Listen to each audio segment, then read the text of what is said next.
hard hit balls. When they get down in the count, they still keep with their approach. They make the pitcher throw strikes, not going out of the strike zone, getting a lot of walks, but the power numbers are there, and hopefully that is something that can definitely carry over to the beginning of the season. Odubel Herrera with a lot of extra base hits, and Maikel Franco with a lot of home runs so far. He looks really, really locked in right now. A lot of guys are trying to get him out inside. It's not happening. Maikel Franco going up top a few times left field. Multiple home runs this spring, really driving the baseball, creating a lot of backspin, and these balls are going right out of the park. All right, so the numbers so far this spring for the Phillies. 282 team batting average, 11th in the league, but look at where they're first. RBIs, runs scored, and they're among the top 10 in OPS. Maikel Franco's been a huge part of it, and he's standing by with Greg Murphy. All right, thank you very much, Tom. Yes, it has been a hot start for the Phillies, and one of the reasons is this guy right here. In years past, Maikel, it has been a slow start for you in spring training, but this year, already the 4 home runs, 10 RBIs. Anything different for you? A little bit, not too much different. You know, just I remember 2 years ago and just tried to do too much. Now I'm just coming in, I know and see in the lineup, and I'm playing every single day, so that's part of the plan, that's part of the progress. So just right now, I'm just trying to go out there, try to have fun and enjoy the game, and try to do something to help my team and try to win the ball game. In the offseason, there was so much talk about how will this team score runs. You've scored 77 runs through 13 games so far. That's the most in the Grapefruit League. Things are kind of clicking. Hitting is contagious, I guess. I mean, yeah, everybody just is still hard right now, like they're rough, like all the guys that don't just go out there and play baseball like the right way. You know, that's what happened right now. Just everybody do something good for the team, and obviously that's what I want to continue to do. That just go out there. I know it's been training, but I just try to go out there, not think about nothing. Just go out there, play the game, and play baseball how you can, and go a lot of energy for everybody, and that's what happened right now. He certainly does look a whole lot more relaxed compared to the last couple of years. Today it'll be Vince Velasquez on the mound for the Phillies. R.A. Dickey making his second start against the Phils and his third start here in spring training. Well, it's that day when we unveil some of the premium giveaways for the 2016 season. Matt's going to love that hat. Some great caps, some T-shirts. Lineups and first pitch when we get back. Phillies baseball is brought to you by Citizens Bank. One deposit checking. Keeping things simple is helping you bank better. By Toyota. Toyota's hybrid fleet is nothing short of a home run. Visit your local Toyota dealer today. By Xfinity. Xfinity X1 will change the way you experience TV. And by Independence Blue Cross. Live fearless. Learn more at IBX.com.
Easy afternoon here in Clearwater, Florida. The Phils and the Toronto Blue Jays. Well, just a few moments ago, we're going to entertain you with the Fanatic and Jose Bautista.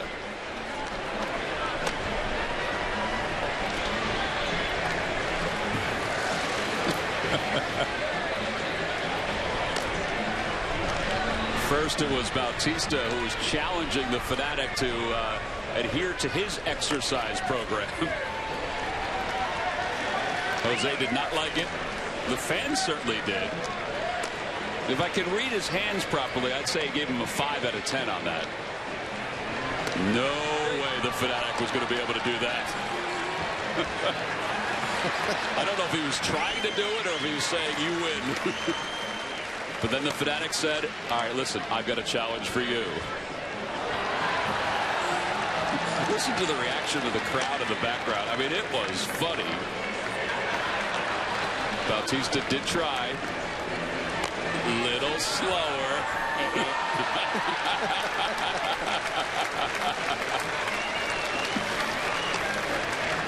Very lighthearted moment here in Clearwater, Florida. Outstanding. And today, Vince Velasquez makes the start for the Phils. He is starting for Charlie Morton, who was under the weather. Charlie is back and feeling better. He'll be inserted back into the rotation eventually, but I think a lot of people are excited to see Velasquez here today. And the first pitch of the afternoon. Take it inside, 1 ball and no strikes.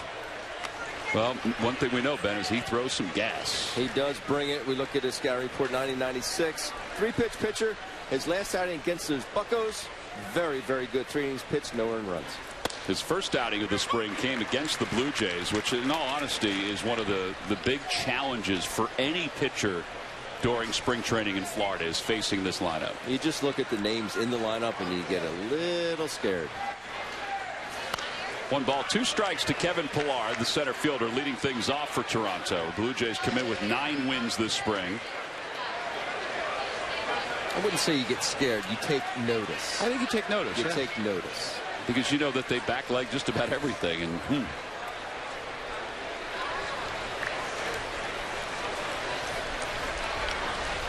Toronto scored 891 runs a season ago. Pillar 76. That one is whacked foul.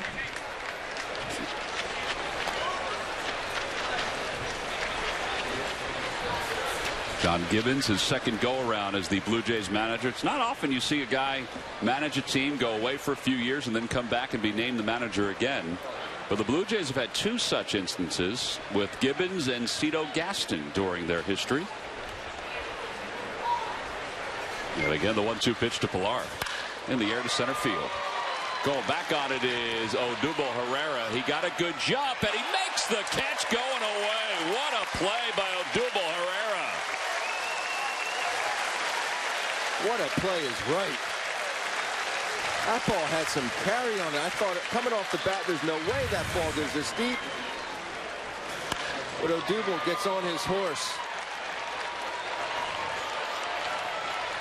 and used every bit of that glove to catch that ball. Nice play by Odubel. It's not easy in Florida as an outfielder when balls are hit that deep, because the wind does get a hold of them. It does. Particularly to center field like that. Give Pillar credit. That ball was down. He went down and got it. So after 1 out, here is Josh Donaldson, the American League reigning MVP, and he takes down 1 ball and no strikes. Donaldson last year 41 home runs, 123 runs batted in.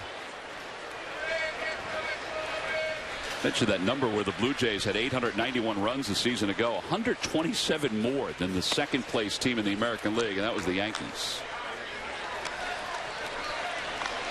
It's what you have to do in the American League East. You got to be able to score some runs. Got to swing it. 2 balls and no strikes. Boy, he challenged him with 95 upstairs, and it's 2-1. Donaldson not trying to shoot this ball to right. You talk about right field on the Carpenter Complex? Yeah.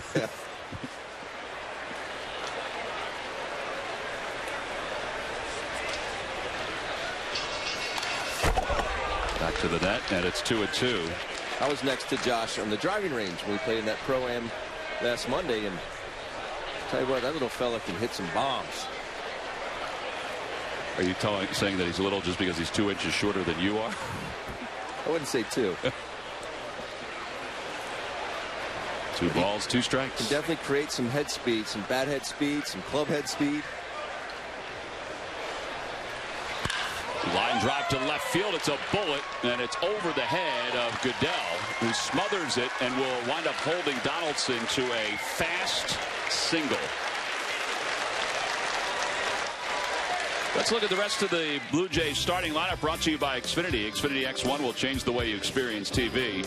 Bautista's coming up, then Tulowitzki and Chris Colabello. Michael Saunders trying to come back from a knee injury a season ago. Siciliani's in right field, batting 7th. Goins at second base, bats 8th. And Josh Thole 9th. They're still without Edwin Encarnacion. But Bautista, who's had just 2 at-bats, and Tulowitzki are getting their swings in.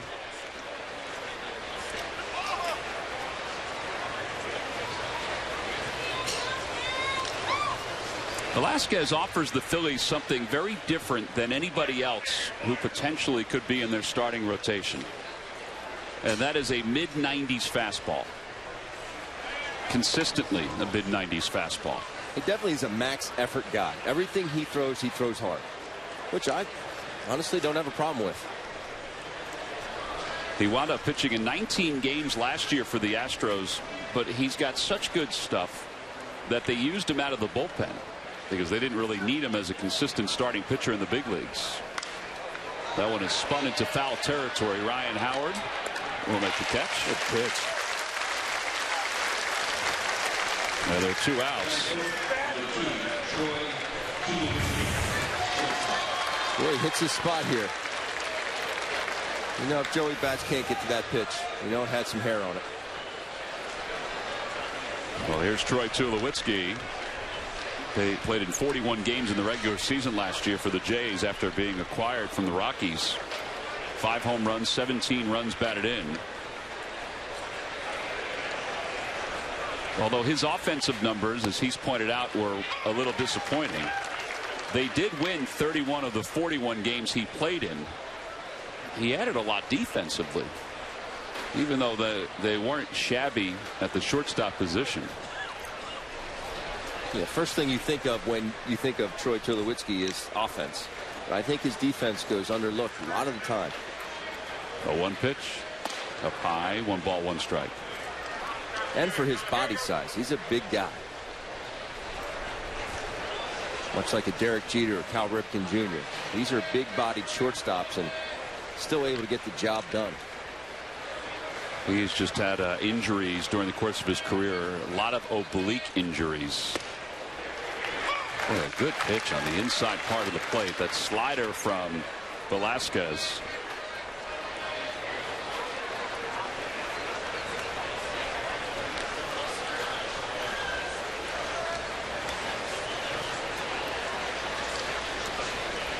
Donaldson not a threat to run over at first. A very short lead. And a fastball just a tad inside. 2-2. Last year combined, he went from Double-A up to the majors. He had 103 strikeouts and 88 2/3. When you can have more than 1 strikeout per inning pitched, it means you got some stuff. Exactly. That's exactly what that means. He certainly has the stuff to be a starter. He also, if it ever needs to happen, he has the stuff to be a closer too. But this is just not a token look for him here in spring training. I mean, they want him to try to win a job, and he just won the battle against Tulowitzki. A fastball right on the outside part of the plate. That is strike 3 called. Some electric stuff for Velasquez against an electric lineup. Getting Tulowitzki. Phillies coming up for the first time when we return to Clearwater. The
This team is off to a good start here in spring training. They have 8 wins, 3 losses, 2 ties. Let's take a look at his starting lineup, brought to you by Xfinity. The Xfinity X1 will change the way you experience TV. Galvis, Herrera, and Franco, followed by Howard, Blanco, and Hernandez.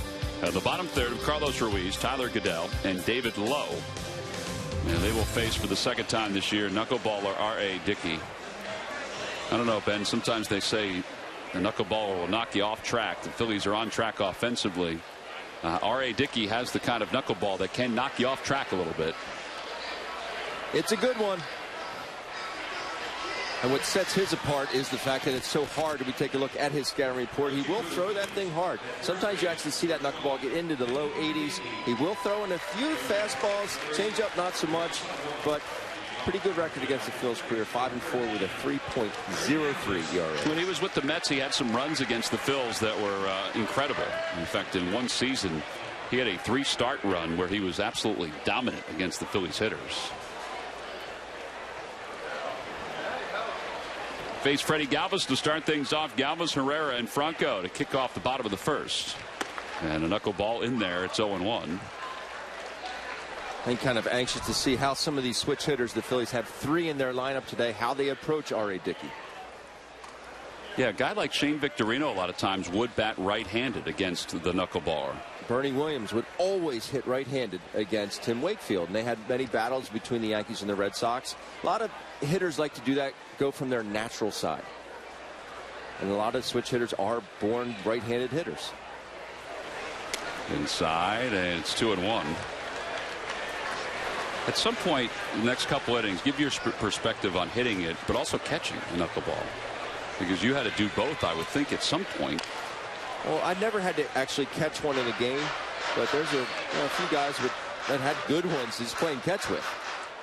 Phil Nevin comes to mind as having the best knuckleball I've ever seen. It was dancing. You see Toll's glove there. Over to shortstop. Tulowitzki is up with it. One away. Well, the Toronto Blue Jays brought him over from the New York Mets where he was 39-28, won a Cy Young Award. And with the Jays just 2 games over 500, they gave up Noah Syndergaard, the Jays did, as a prospect at the time. They also gave up Darno, who the Phillies had in their system, so both helped the Mets win the National League pennant last year. Here's Odubel Herrera, 7 for 20 this spring, 5 runs scored, 3 doubles, and a triple. Is that good? That's a pretty good start. Pretty good start. I like that he's really using the whole field. A lot of hits to left field.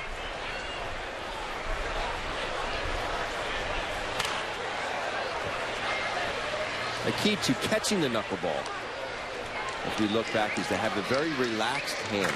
Doug Mirabelli comes to mind all the years that he caught Tim Wakefield in Boston.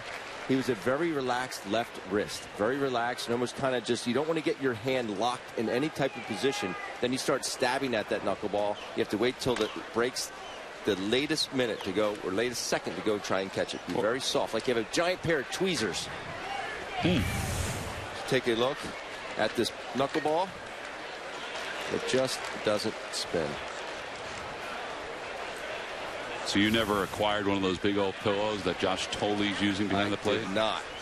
That's disappointing. A lot of the pitchers bring their own mitt like that with them. Over to short again. Tulowitzki up with it. And he just barely throws Herrera out. 2 away. And here comes Franco. Nice play by Tulowitzki. I mean, you know what you're going to get. That one actually a decent knuckleball to hit. Didn't move a tremendous amount.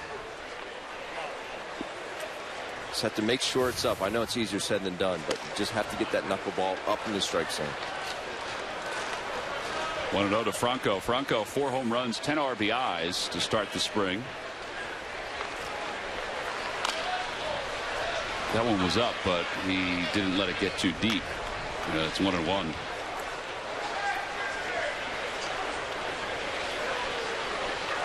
Franco said some interesting things when talking with Murph earlier. I thought the one thing that really stood out was just how relaxed he is compared to the last couple of years, knowing that he's going to be in the lineup. He does not have to worry about, I guess everybody does to a certain extent, but does not have to worry about winning a job. No. 2-2. And that does take a lot of pressure off, knowing you don't have to go and check that lineup every day. Knowing, you know what, it's never okay, but if you do happen to go 0 for 4, 0 for 8, you're going to still find your name in that lineup. Left center field. Pilar will give way to Saunders. And the inning is over. 1-2-3 go the Phils. We've completed our first. The R.A. Dickey knuckleball is dancing pretty good.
Fanatics' birthday on Sunday, April 17th, when the Washington Nationals are in town, and the Fanatic Flare Hair Visor, free to kids 14 and under. Now, Greg Castriato and John Brazier, who are wearing them, they are not 14 and under, but we had to find some guys that could actually fit into the hats, and those two guys volunteered. I have a little extra large version of it, but it is great to have hair again, Ben. I couldn't imagine how much I missed it. Oh. It looks good, though, Tom. Down the right field line. Calabello gets that one to drop in. Lowe gave it an effort. It's going to go to the wall, and Calabello is on his way to second. We'll think about 3, and we'll get there rather easily. The leadoff triple. Right-hander hitting it down the right field line. It is slicing. Slicing away from you, David Lowe. Probably not the best decision, but I can't fault him for his effort. I will never fault a player for making a good aggressive play on a ball, but it does get by him. That's an easy triple. So the Blue Jays have a runner at third with nobody out. Michael Saunders will be the batter. Saunders signed last year in the offseason by the Blue Jays, hurt his knee in February running, got it caught in a sprinkler head, and tore his meniscus and missed most of the year. Trying to win a job. Tries to check his swing. He went around. It's 0-1. Well, credit Scott Brandreth from the Phillies for some of these promotional items that we're going to show you today. Kids are going to love it. We've already seen some kids wearing the Fanatic visor, as that one is off the hands and looped into center field. A base hit. A run will score. An RBI single for Saunders. Always looking for the right giveaway to celebrate the Fanatic's birthday, and the Fanatic is here in the booth. Hi, Fanatic. I love the green. I love it. Fanatic did an excellent job today with Jose Bautista. You stood your ground. But we always look for things to celebrate your birthday, and it is perfect. And it's nice that you're able to share the Fanatic hair. April 17th, the Fanatic's birthday. Kids 14 and under will help celebrate against the Washington Nationals. And that ball gets away from Ryan Howard and rolls over toward the tarp. Saunders will stop at second base. And he's in scoring position. First couple of batters have not gone particularly well for the Phillies. Fanatic, do you get excited when you see the fans wearing these caps and such? Very excited? That fires you up, doesn't it? Yeah. All I know is that I don't have to put sunblock on my head anymore if I have this. I mean, it's been a long time coming. It's been a long time coming. Even though it's green, it still looks good, Tom. Thank you. Not as good as it looks on Greg and Brazier, Phillies director of fun and games. Fanatic sharing off the outside corner. Now, this is not the only giveaway that's going to feature the Fanatic this year, right? The Fanatic is featured in July against the Nationals. You and the Galapagos Gang beach towel, sponsored by Pico, going to be given out for kids 14 and under as well. Now that is a fantastic giveaway item. Well, we get to see quite a few of the items today. There are some really, really good ones this summer. All right, so here's the beach towel.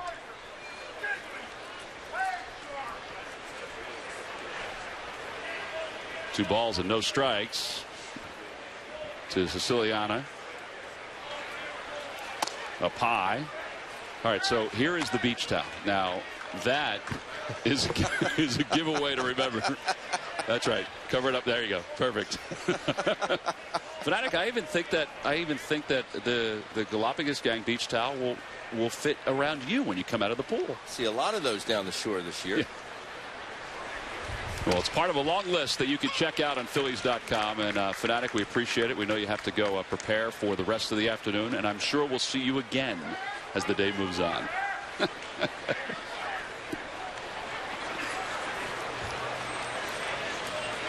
Runner at second base. Siciliani's at the plate. Fastball down and away.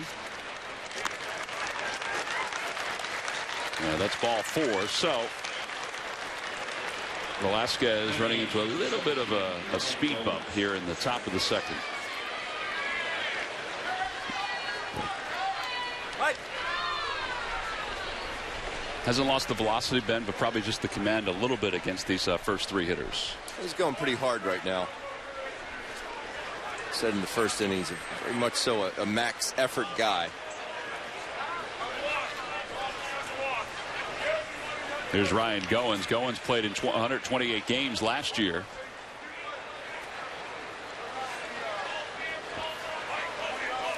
He bunts up the third baseline. Franco will throw to first in time. What a play, considering Velasquez was coming right into his sight lines. That's an understatement. That was a heck of a play there. I actually thought Velasquez was going to take it.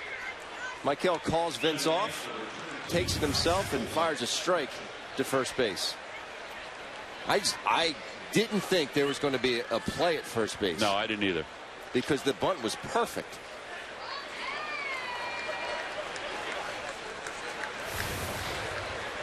Well, we talked about his defense at the start of spring training. It was evident last year, even as he got more and more comfortable. You know, we've seen him make that play time and time again. A lot of guys that throw it Laredo, sidearm style like that, the ball will sail. He's able to keep it straight and keep it on the same plane to Ryan Howard at first base. I thought it was kind of interesting talking to him about that last year, how much he worked on it in the minor leagues. He said you have to work on those plays as a third baseman because there are so many of them where you're coming in like that. Little cheese to Josh Tolle and a foul tip. And that's one thing you just really hardly ever see, especially the American Leagues do, is sacrifice bunt, especially in this lineup. They don't like to give up outs. That's one way you can give up an out, obviously, is the sac bunt, but they like to swing it. Inside, 2-1. Tolle has just one hit so far this spring.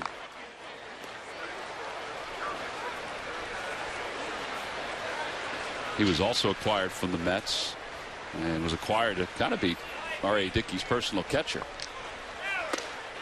That's over. It's 2-2.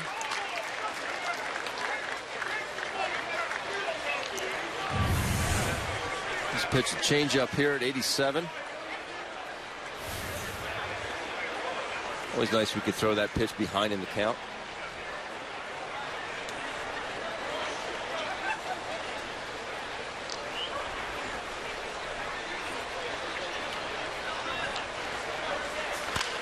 Left side, and Galvis will take the hop. A run will score. Throw is low, dug out by Howard. Now there are 2 outs. 2 runs are in for the Blue Jays here in the top of the second.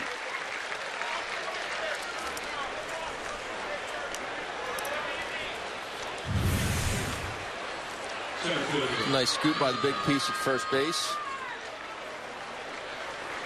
That was a tough one because it wasn't that pure short hop. It was a little bit of a longer hop. Nice soft hands by number 6. That's the type of play that I think Freddie Galvis, that's why he wanted to look at his errors from last year. In the shortstop position, throws like that cannot happen.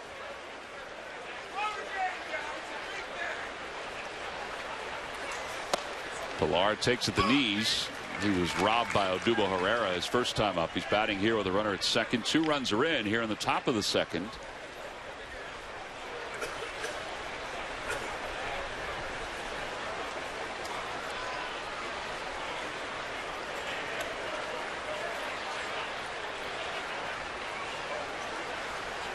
Outside. And Kevin Pilar, seemingly every night you watch the highlights of Major League Baseball games around the league, it seemed like he was on the highlights every night for a defensive play in the outfield. Whether it be diving forward or climbing the wall out in left field or center field. And that's a high wall they have in Toronto as well.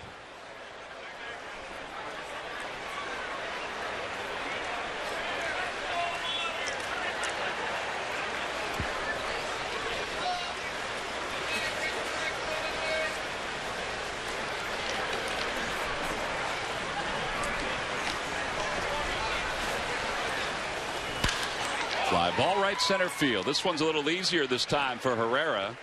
And the side is retired. However, the Blue Jays are able to score a couple runs. They leave one in scoring position. We'll head to the bottom of the second.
Two 2-0 Blue Jays here in the bottom of the second here at Bright House Field. And as we told you, lots of things to talk about today, including opening day. And on opening day, all fans going to get this Nemours opening day cap game against the Padres. April 11th is the day. And Mike right here from Brookhaven. Brookhaven, nice enough to model the hat. So first of all, show the folks at home the hat. He looks good, doesn't he, guys? Turn to the side so they can see the little 2016 opening day logo on the side. Brought to you by Nemours. What do you think? Comfortable? Feel good? Very nice, yeah. You had a blue hat on. It made you take that off. I did. spring training Phillies, so you're representing there. Absolutely. So will this make you come to opening day now? The Nemours opening day cap? Oh, of course. All right. Absolutely. All fans, guys, are going to get that hat on opening day. If you needed another reason to come to the ballpark on opening day, guys. Right? Absolutely. It's one of a long line of great giveaways this year, and we'll give you a closer look of that hat. Yep, it is the normal Phillies everyday hat with the blue button. Stitching on the side signifying 2016 opening day. Tickets can be purchased by going to Phillies.com. And as the season winds on, if you go to Phillies.com, you'll get a chance to see all of the items that are going to be part of the promotional schedule. As Andres Blanco takes a strike, it's 0-1. Ryan Howard flied out to right field against R.A. Dickey. It's a good swing by Ryan, though. Yeah, he just got a little out front of it, right? Yeah, you're not really working or concerned about the results per se, but the swing itself was good, I think. Just the knuckleball and just hit the bottom of it, but the swing in itself was good. Off the hands toward third. I feel like we're saying that a lot in this first inning and 2/3. Monday night, after the selections are made, break down the local teams and all the seeds who have an easy road ahead and who's ripe for an upset. Before you finalize your bracket, watch March to the Net Monday night at 6:30 and 11:30. Comcast Sportsnet. Well, there were some great games yesterday around college basketball, as that one's tapped up the first base line by Hernandez. Fielded by Colabello, and the side is retired. 1, 2, 3 go the Phils. 6 up, 6 down for R.A. Dickey. On to the third here at Bright House Field.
McDonald's opening night T-shirt will be given out to fans 15 and older on Tuesday, April 12th, when the Phillies take on the San Diego Padres. A reminder, it's also a Hatfield Dollar Dog Night.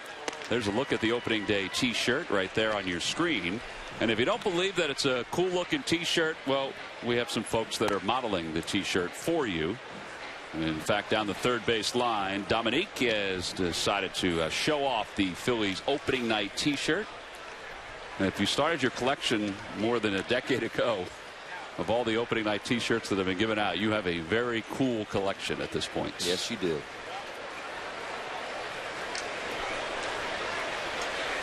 We'll begin the top of the third, and Josh Donaldson will start against Velasquez.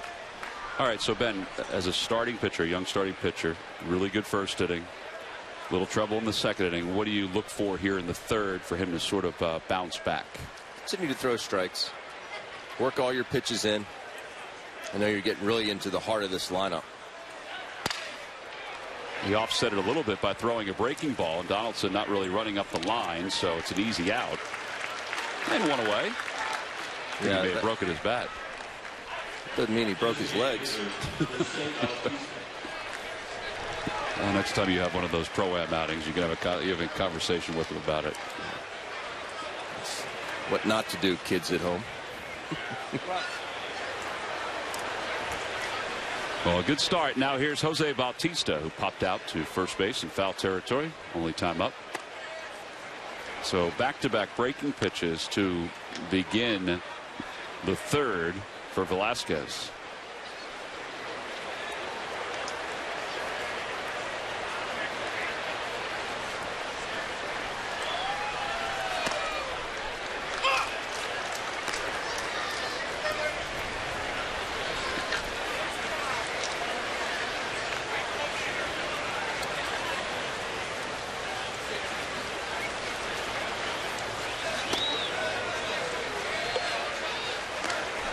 Home plate umpire today is Toby Bassner.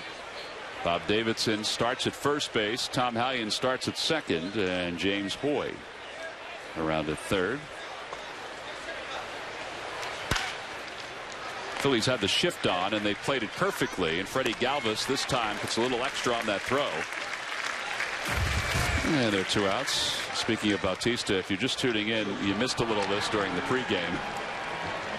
Fanatic was startled. I think everybody else was that Bautista was able to do a handstand. But the Fanatic was able to answer with a challenge of his own.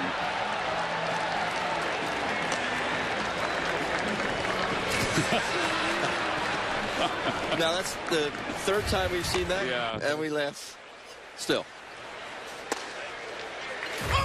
And the conclusion of it was this.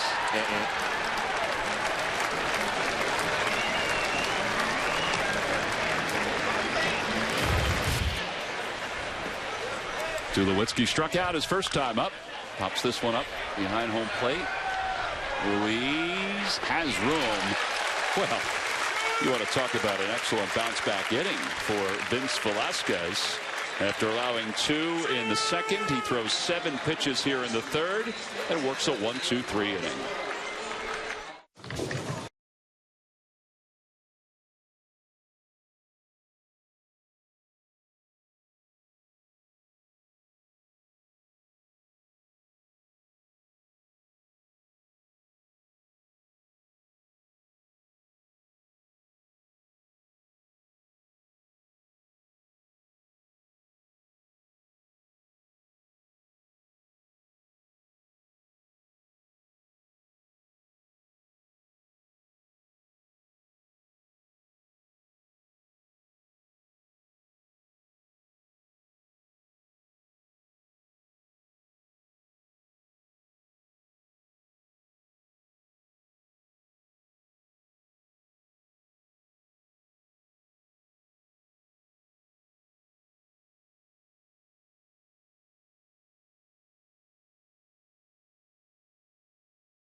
Papa John's. The day after every Phillies win, get 50% off regular menu price pizzas using the promo code Phillies, and do it online at papajohns.com. And buy W.B. Mason. You can't go wrong when you buy right. Is that the Delaware?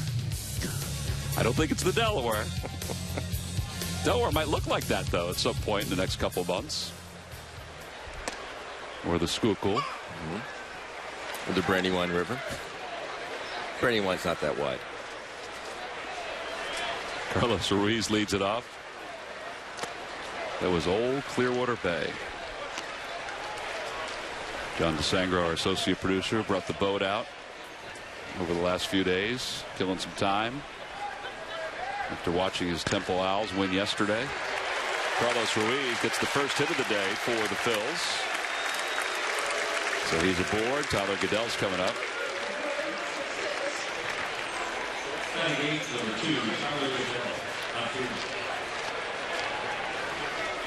Nice to see R.A. throw a couple pitches here. Last inning, he only threw 5.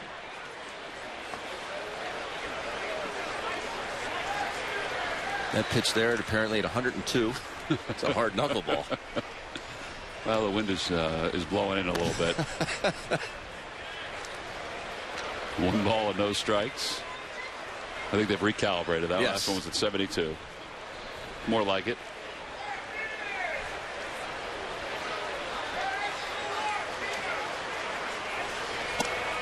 Goodell takes the knuckler for a strike. 1 ball, 1 strike.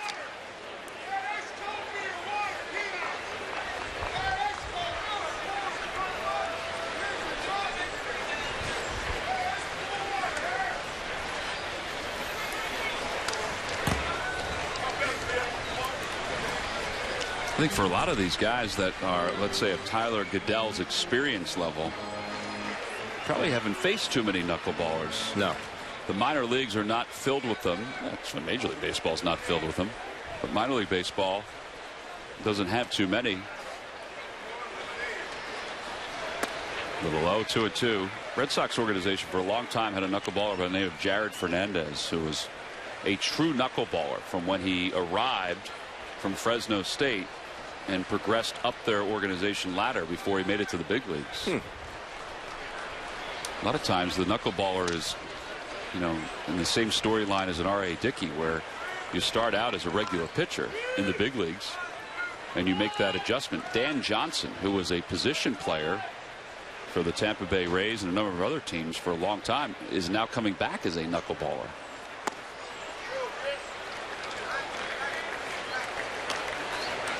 Now, when I say the best one that I ever caught was Right. Phil Nevins, we'd just be playing catch, and then he would drop that on me.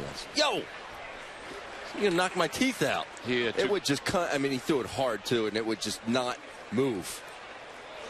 He had too good of a bat as an everyday player to make the adjustment to being a knuckleballer.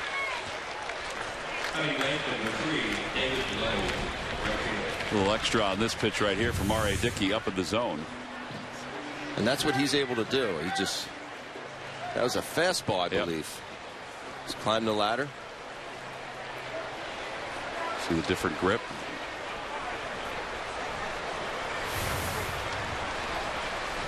I bet you that pitch looked like it was 110. I think it's interesting when he tries to figure out what time, like when is the right time to throw the fastball.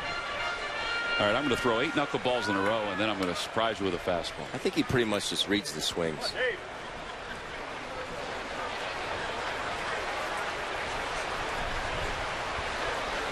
If you're having really bad swings, there's no reason to change it up at all. Right. But let's say if you're on the knuckleball, all right, I'm going to change the velocity, even though it's 8 miles an hour, and it's going to shock the heck out of this guy. Right.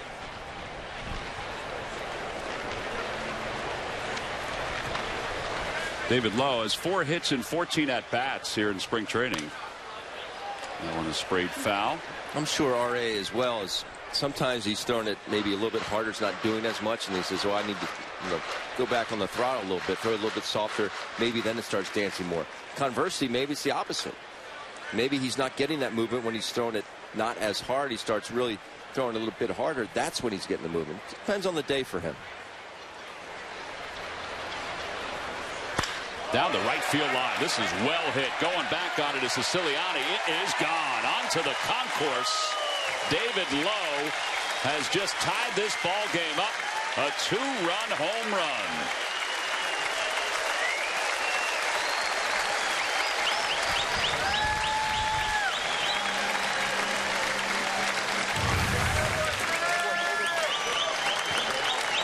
This knuckleball, I believe that was a fastball. That was a fastball, yeah. That didn't move. David Lowe, very short, compact swing. Blisters that ball out to right field. Cuts the wind. Good swing there. Well, the Phils have tied this up here in the bottom of the 3rd, and here's Freddie Galvis. Phillies now with 17 home runs this spring. They've now scored 80 runs. And this their 14th game.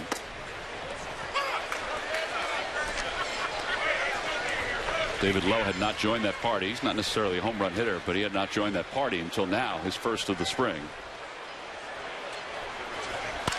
Ground ball to second base. Goins.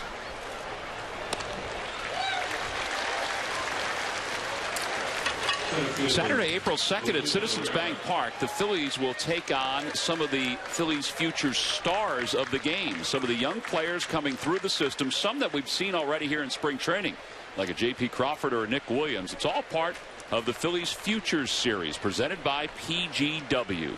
Tickets can be purchased by going to Phillies.com. And fans coming 14 and under will receive the Phillies Futures Fathead. Also presented by PGW. Come to the ballpark.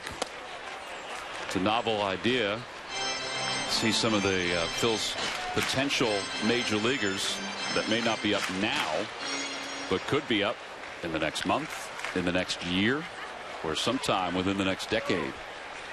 Swing and a miss by Herrera, and it's 1-1. See there, that pitch is 64. That's a big difference.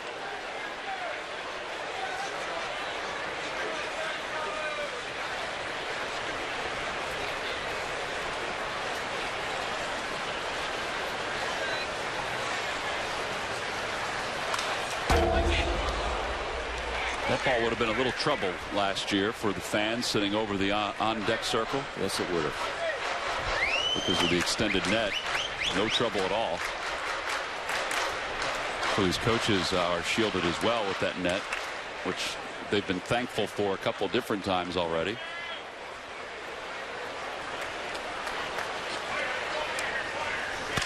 And a line drive base hit to center field for Herrera. Well, he was pretty aggressive coming out of the box. Just in case there was a bobble, he was thinking about going to second. That was a good hard turn coming out of the box. Any little bobble out there in center field, but people would have been able to take second base.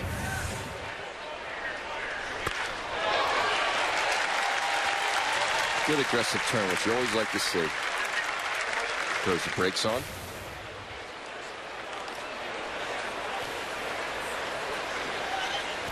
Herrera takes his lead off first base. Good time to run, Tom. Yeah, R.A. Dickey keeps runners close. He's a pretty good athlete, but I would think that against a knuckleball, if you can find you can find your footing, you're off and running. You definitely would be. He is quick to the plate, not much of a leg kick, but the problem is going to be with Tolley. Can he receive a ball cleanly and make the transition, especially with that big old glove he's got back there? Can he get the ball to his bare hand without getting it lost in that Venus flytrap?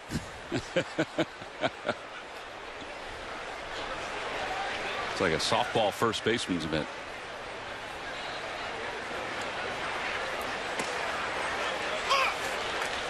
And for those fans watching at home, you wonder why Tolley keeps putting down a 1 and Dickey keeps throwing a knuckleball. Well, that's what most knuckleballers will use, because predominantly what they're throwing, they don't like to use a different signal.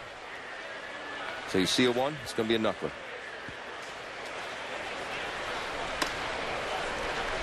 That one came up softly at 64.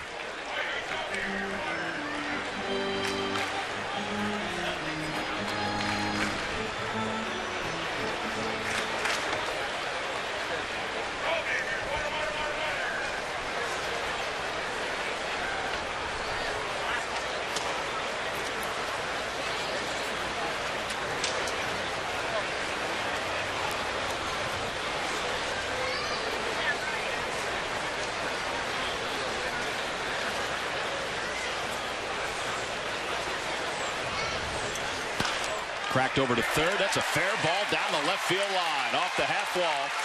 Herrera's on his way to third base, and Franco will hold up at first. And the Phils have runners on first and third with 2 men down. And that's their 4th hit of the inning against R.A. Dickey. See it up and whack it.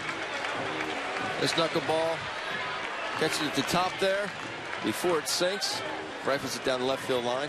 Smart play by Michael not to try to advance to second base there. Yeah, and a nice job by Saunders playing it. It wasn't particularly difficult, but he read it and got to it quickly. And now Howard, who flied out to right field, his only time up.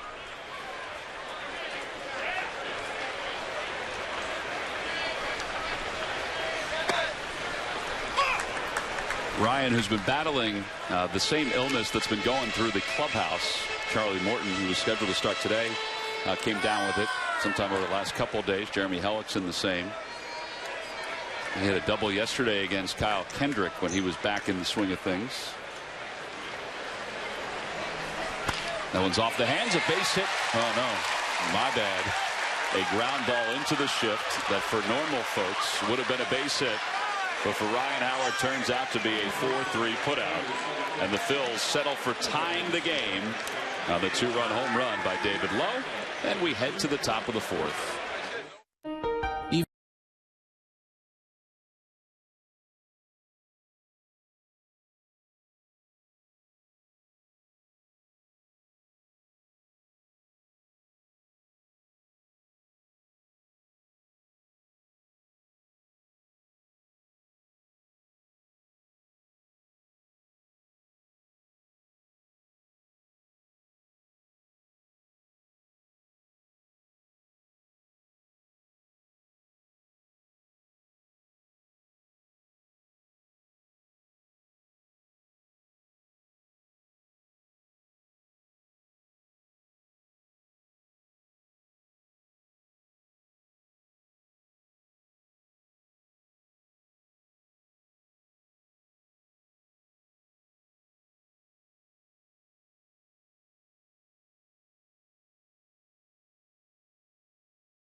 As we head to the top of the fourth inning, and it is a real pleasure to welcome in United States Senator Bob Casey Jr. from the great state of Pennsylvania, here to watch a little baseball today. You're a United States Senator, but you're a rabid Phillies fan, which is even more important, I think, right? We are, Greg. It's great to be here. I'm here with my wife and a couple of friends, and we want to get started on a new season. And I'd like to think because our group is here, this is the beginning of a great season for the Phillies. Well, you know what? You and I were standing up here over the last half inning. We said, now we can't move because the Phils scored 2 runs. We're very superstitious that way. So we'll be standing here for the rest of the game. But Murphy and Casey. That's right. We got some Irish luck going as well. This is your first trip into Bright House. You have not seen this before. Never seen it before, but it's great to see it, and it's great to get the sense of the spirit of the fans here. People are really, I think, focused on a great season coming up. You come from a big Irish Catholic family, and you know, you grew up a Phillies fan. What is your earliest memories of the Phils, and you know, what era did you start to follow these guys? I remember being at a game, I think it was 1972, watching Greg Luzinski and Mike Schmidt and so many others, and it was a Saturday evening game, and I remember it well. My father drove us down. He was a great baseball fan, played catcher in high school. And actually at one point was offered a tryout with the Phillies, didn't take it. And if he took that tryout, I wonder how different my life would have been. Maybe you'd be playing out here in Bright House. But it was a pretty good career move for your father to stick with college and then get into politics as well. It worked out. It worked out just fine. We were talking about your baseball history because it's storied, right? Your Little League career? My Little League career, I was almost batting 1,000. 0 hits in my first Little League year and 1 hit my second year. But the 1 hit I got was an RBI, so I felt pretty good about that. Guys, I love the way that he can remember that. He had the 1 hit, but it was an RBI. There's nothing wrong with that. You know, Pennsylvania's a big state. There's another team on the left side of the Pirates. I guess you pull for them second. Is that how it works? Yes, and I think this year they're going to have equivalent records by the end of the year. Wouldn't that be nice? It's really great to have you here, and I know you were sitting and talking to David Montgomery, getting a chance to talk with him, and he got a little gift as well, right? He did. He gave me a good hat, which I have on, and also gave me a jersey with my name on it. My Little League teammates will never believe it. They will want a refund of that. Well, Senator Casey, I don't want to keep you any longer. It was terrific to see you. Congratulations on all your success, and enjoy the game today. Craig, thank you. Good to be with you. Guys, back upstairs. All right, Murph, we appreciate that as we're here in the top of the 4th inning with 1 man down. Michael Saunders is up. And that pitch is at the knees. It's 1-1. I think Senator Casey's thoughts on being here for the first time are similar to the thoughts of fans that come down to Bright House and to Clearwater for the first time. We see a lot of folks, they ask us about it. We say it's a great place to spend some time, not only because of the beach and the activities outside of the playing field, but also coming to this beautiful facility. And to sense his reaction, it's probably echoed by a lot of people that get here for the first time. It has to be. There's just so many things to do here. The weather. Out to left center field. And Goodell and Herrera will watch that go off the wall. And Saunders has 2 hits today. I guess he's feeling healthy. And he's in scoring position. It's a good looking swing there. Tried to go in on Saunders here and not able to get it in. You see Chooch setting up inside. The ball kind of sneaks back out over the plate. Drives it to left center. Good swing.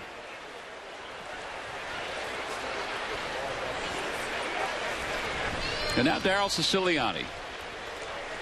Velasquez had retired 7 in a row before that double by Saunders.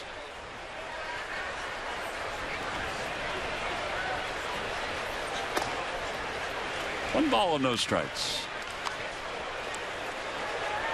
Funny, look at this particular lineup for the Jays today. The first 5 all right-handed, the last 4 all left-handed.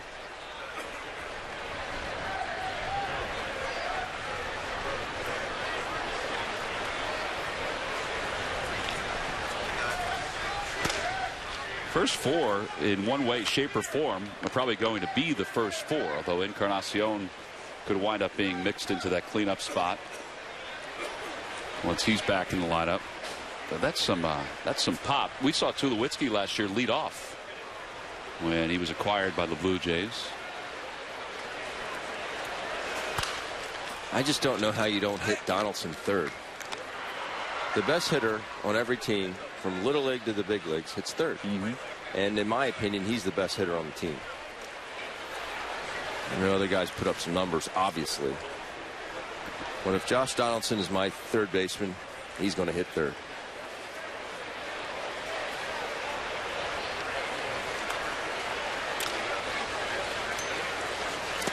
Backhanded by Ruiz. Not a tough pick, and it's 3-1. It doesn't really matter where you hit, though. If you have Batista and Tulowitzki hitting behind you, you're going to get some pitches to hit.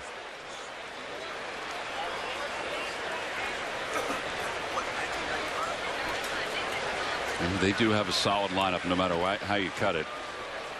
Think about just the infield alone. Add Russell Martin into the mix. That one sweeps in for strike 2. It's 3-2.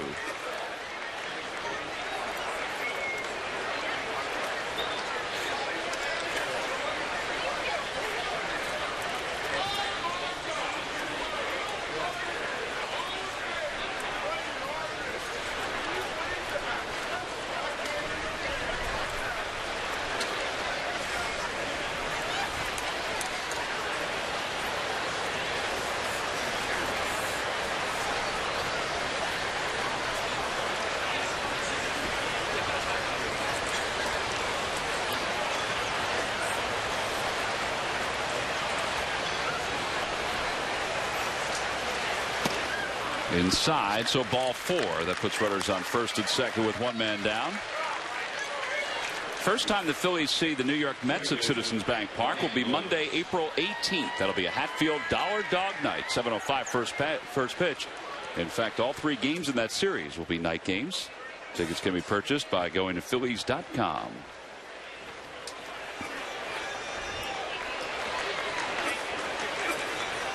Here's Ryan Goins with runners on first and second.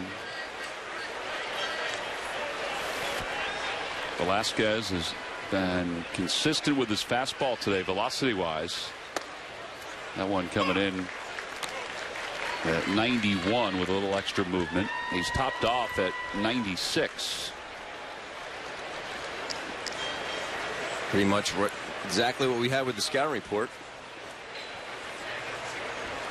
His history with the Astros has basically been as a starter. We mentioned last year 19 games, 7 starts, and 12 appearances out of the bullpen. Former second-round pick. He hails from California.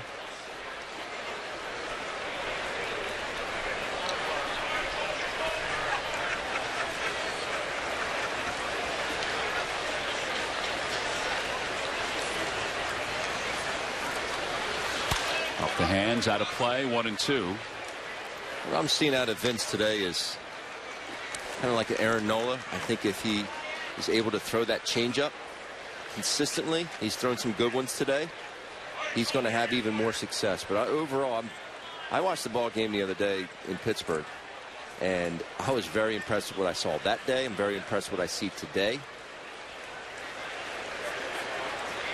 That's one thing that Jim Salisbury and you and I always talk about as well. It's stuff. Does this guy really have stuff? Oh, yeah, he has stuff. Delivers that slider inside. Well, the other day in Bradenton against the Pirates, he was establishing his fastball, and he was throwing it for strikes. Yes. And he was facing, you know, a very good lineup, too. And that's what I'm seeing out of him today. The changeup, I think, just like in Aaron Nola, it's going to be, he needs to throw it effectively. On the outside corner, strike 3 called. Second strikeout for Velasquez. Both strikeouts are looking. Pintura. Painter. Nice pitch there. Gets going, he's looking. That's Colton Murray that's warming up in the bullpen, so we may be getting to the end of the line for Velasquez. 58 pitches. Josh Tolley, the batter. Tolley grounded out and picked up an RBI his last time up.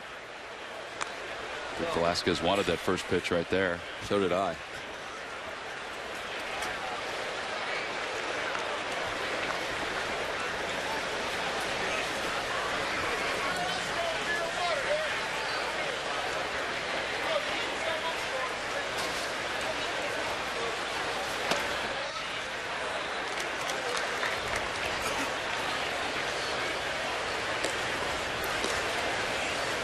So 25 balls, 35 strikes. What's this conversation that Ruiz is having with him right now? Take a breather. Yeah. Take a breather. It's your last guy. Most likely. Can't see him going more pitches past the 60 that he's already has. Take a breather. Stay down.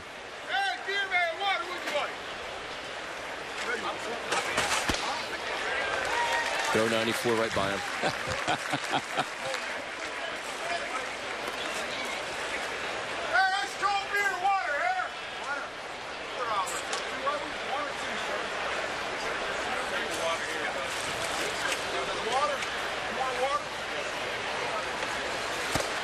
Well, again, this time upstairs with 95.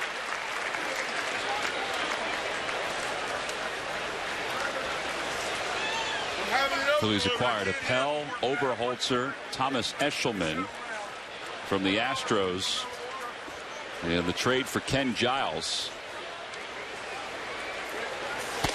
And you can see why Phillies wanted this kid, just because of the electricity. I mean, this is a power delivery. Strong. Good extension down past his left kneecap. He just tried to overthrow that one. The ball ended up high. I think everybody in the ballpark knows what he's getting here.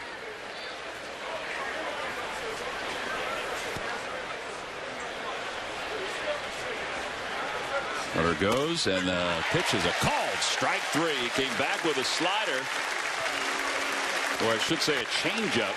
And that's his third strikeout of the afternoon. No runs, 1 hit, and 2 men left, and a pretty nifty changeup to wrap up the 4th inning.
Toyota. Toyota's hybrid fleet is nothing short of a home run. Visit your local Toyota dealer today and buy Xfinity. Xfinity X1 will change the way you experience TV. Route 19, which is the road that goes behind Bright House Field. I guess this is the time you want to be out on it because there's not many cars. It's moving pretty good. There will be later. We go to the bottom of the 4th inning. We're tied at 2. Andres Blanco, Cesar Hernandez, Carlos Ruiz will lead it off against R.A. Dickey. And that's the first one that was boxed by Josh Tolley, the catcher. Andres lined out to third, his only time up, so he's 0 for 1.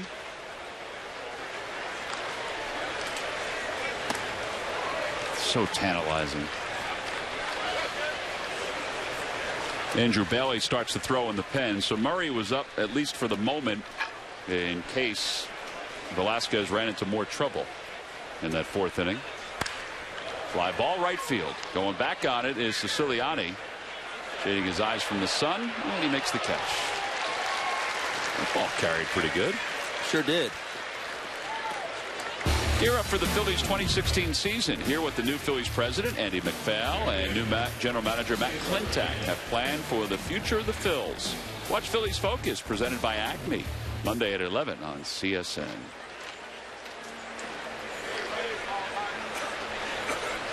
Here's Cesar Hernandez. Hernandez 0 for 1 today, 8 for 24 in the spring. He was up in Atlanta, or excuse me, in Orlando, playing the Atlanta Braves yesterday. Phillies faced Kyle Kendrick, won that ball game.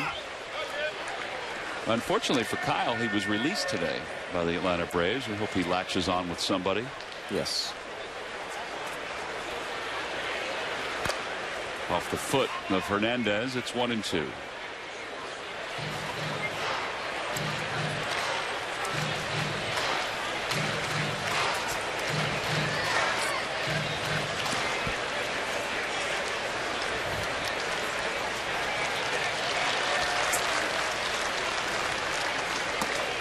Lets that one go by. It's 2-2.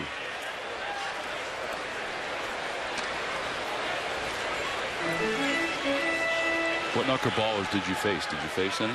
Wakefield. Was he similar to R.A. Dickey? It wasn't as hard. Tapper toward the mound. Former Gold Glover makes the play. 2 outs. Well, today in the backfield, some good news for the Phillies. Jared Eickhoff pitched in a minor league game. He wound up going 2 innings, 4 hits, and 3 earned runs. He threw 34 pitches. And the good news is that he was pain-free. And I would assume, and you can't assume anything here, but I would assume that his next start will probably be on the big field at some point. Adam Morgan is scheduled to start tomorrow. Phillies have had to adjust their starting rotation because of the sicknesses that have been going through the clubhouse as Ruiz fouls it down the right field line. It is rampant through that clubhouse. Yeah.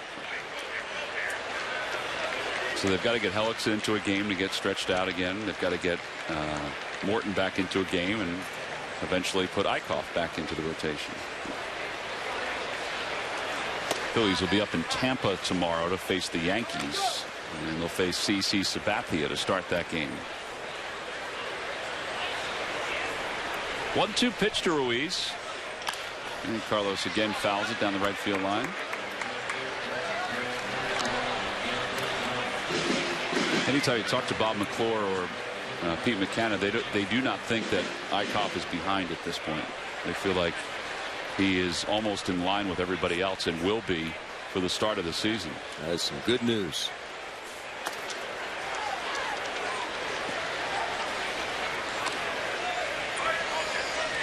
Obviously nothing's set in stone, but it seems like he'll be part of that 5-man rotation based on his success last year. Yes. After the trade. Back toward the middle, under the glove of Dickey, and Goins has it. Side is retired. So R.A. Dickey has 3 1-2-3 innings here this afternoon. 4 in the books here in Clearwater.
It's Turkey Hill Kids Opening Night with free children's pullover jackets Saturday the 16th at 7:05 against the Nationals.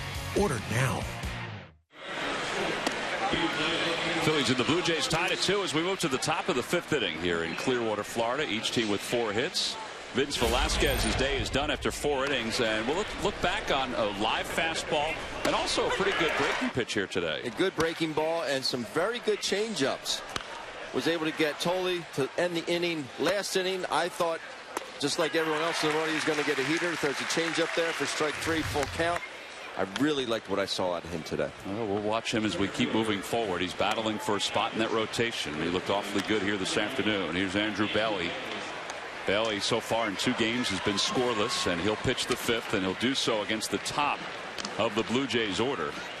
Pilar, Donaldson, and Bautista.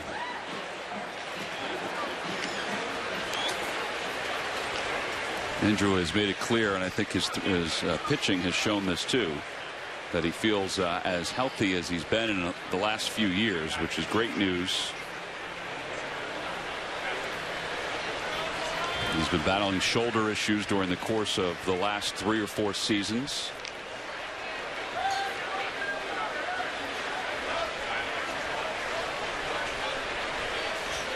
First pitch is in there for strike. 0-1.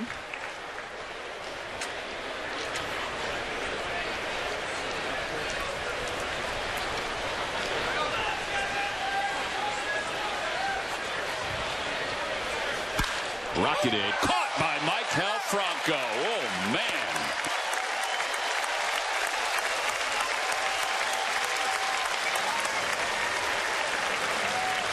You got to have some instincts over at third base and some quick reactions. Quick reactions is right.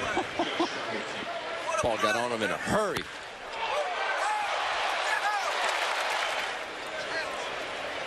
Came off the bat hot. It did. If you're Pilar, think about the 2 of the 3 at-bats you've had today. The play by Herrera out in center field, and now that play there. He hit both right on the nose. You're right about the instincts, though, Tom. He has them. Donaldson takes a strike. It's 0-1. Donaldson 1 for 2. And we discussed that in the open a few games ago. Maikel's not blessed with a lot of foot speed. We know that. But his instincts and his first step are quick enough where he can make plays like that.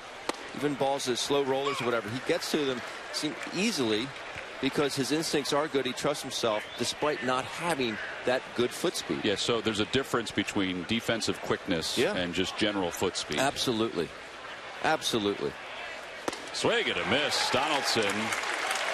3 pitches struck out here in the 5th inning. Well, as Bautista comes to the plate, we'll take a look at our Toyota leaderboard. And Jose Bautista, who last year had 40 home runs and 114 RBIs, is the leader in the clubhouse since 2010 in home runs with 227. Encarnacion on that list.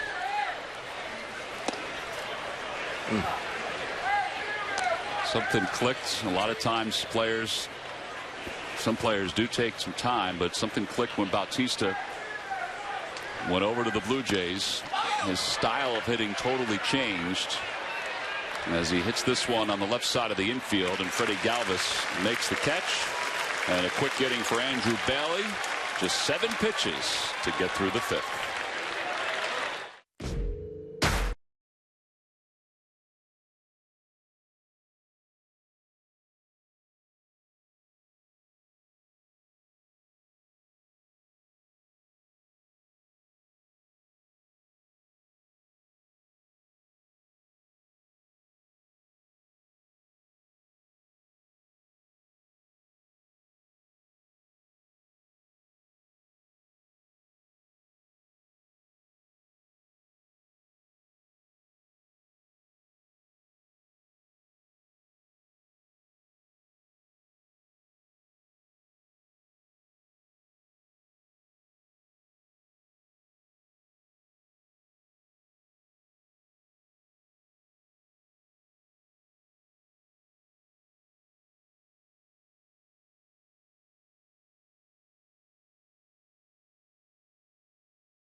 Turkey Hill Kids opening night will be Saturday, April 16th, when the Phillies take on the Nationals. A 7:05 first pitch, and the Kids pullover will be given out to fans 14 and under.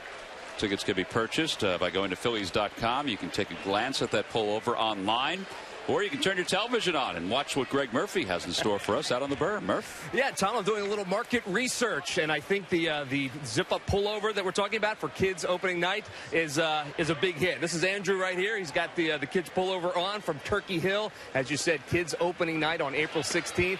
That is the giveaway, but not to be outdone. How about...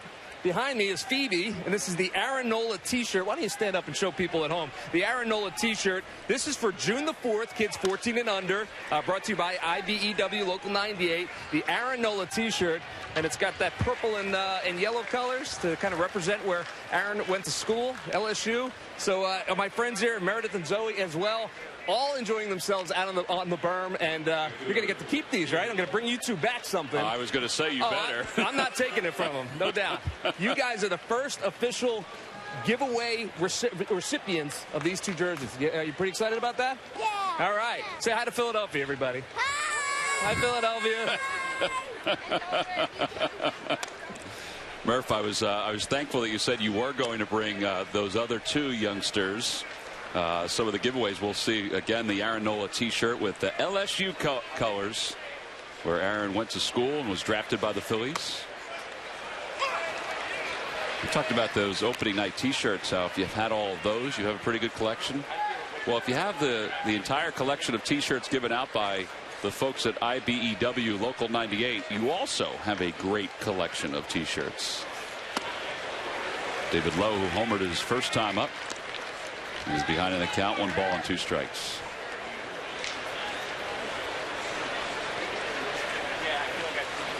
We may never see Murph again. He may be hanging out on that berm for the rest of the afternoon. He's all loaded up with sunblock.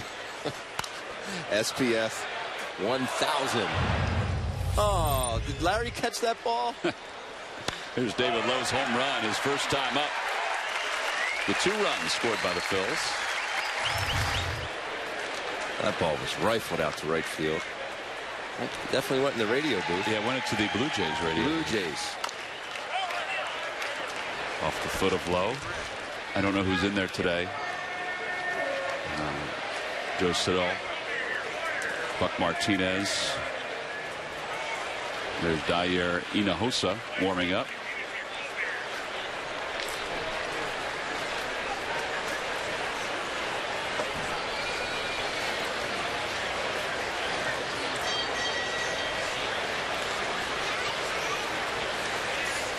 Ground ball, second base. Oh, what a hop was that on Goins. There's not much he can do about that. Watch your teeth.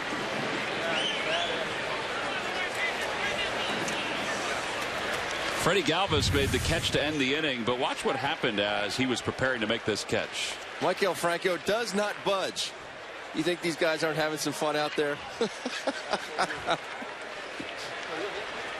Two gents having some fun playing a game. Well, R.A. Dickey's afternoon is done. The Blue Jays are going to go to their bullpen. They had a couple of right-handers warming up. They'll go to one of those right-handers. So Dickey is done after 4 1/3. He allows 5 base hits and 2 runs. A pitching change for Toronto when we return.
Back here at Bright House Field, where the Phillies and the Blue Jays are in the bottom of the 5th inning. R.A. Dickey's afternoon is done after 4 1/3. And the Blue Jays go to their bullpen to bring out right-hander Ryan Tepera, as he will take over in his 4th spring game. He's thrown just an inning at a time. 28-year-old out of Sam Houston State University. Blue Jays took him in 2009. And last year appeared in 32 games with the big club, all out of the pen, a 3.27 ERA.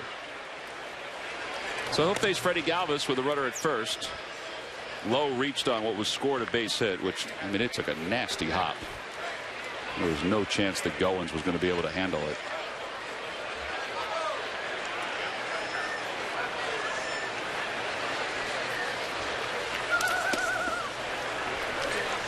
All right, so now it's a little timing adjustment for the Phillies hitters with the knuckleball being out of the game. Yeah, it's like riding a bike, Tom. Is it? Josh Tolley making the adjustment with his catcher's mitt as well. That's like riding a bike, Ben. Yes, it is.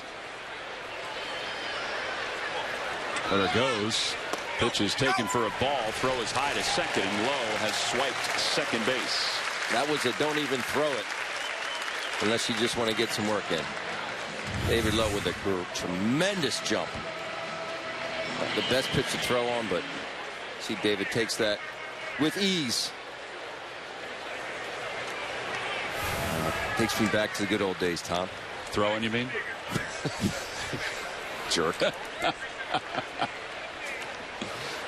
2-0 to Freddie Galvis.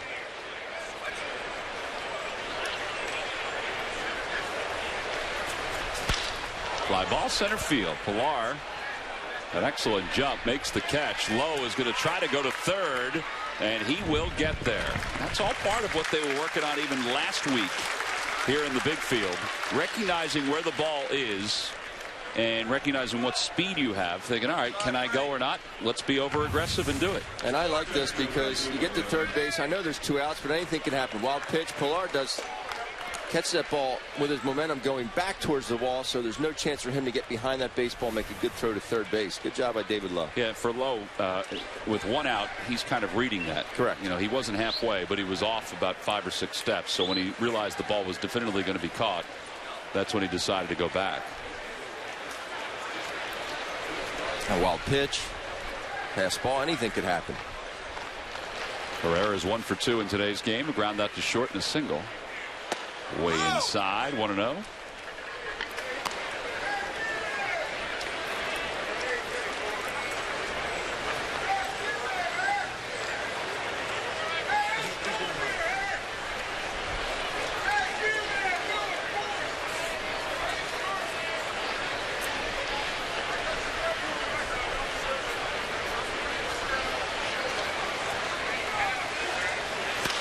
Off the end of the bat, flared out toward left. It's going to be a tough play. It does sit. Odubel Herrera's second hit of the day. It's an RBI single this time. It scores low. And the Phils have taken the lead. It's 3-2. After 40 at Ryan's house. It's a little lawn dart into left field here by Odubel. I know David Lowe would have scored from second because he would have been off and running with 2 outs, but it makes it a lot easier when you're just staying on third.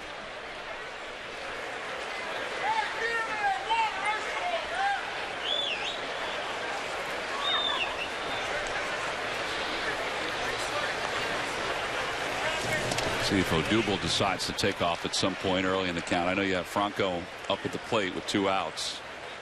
So your theory is you're in scoring position with his power. But I don't see any reason why he would not be. He was in between steps and was able to just get back ahead of the tag by Calabello.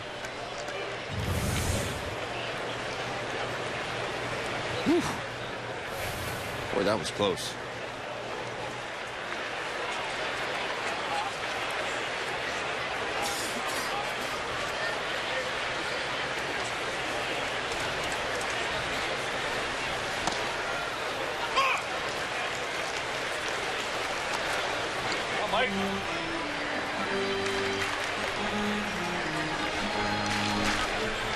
What is that aroma wafting up here? I think it's a funnel cake. Whew. I think. I'm not totally sure.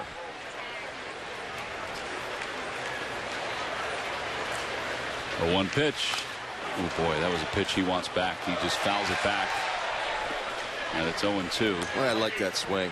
I know you might think that's too hard. It's hard, but it's still quick through the zone. Look at that backside working, staying connected with his back right elbow. Whew. Didn't miss it by much.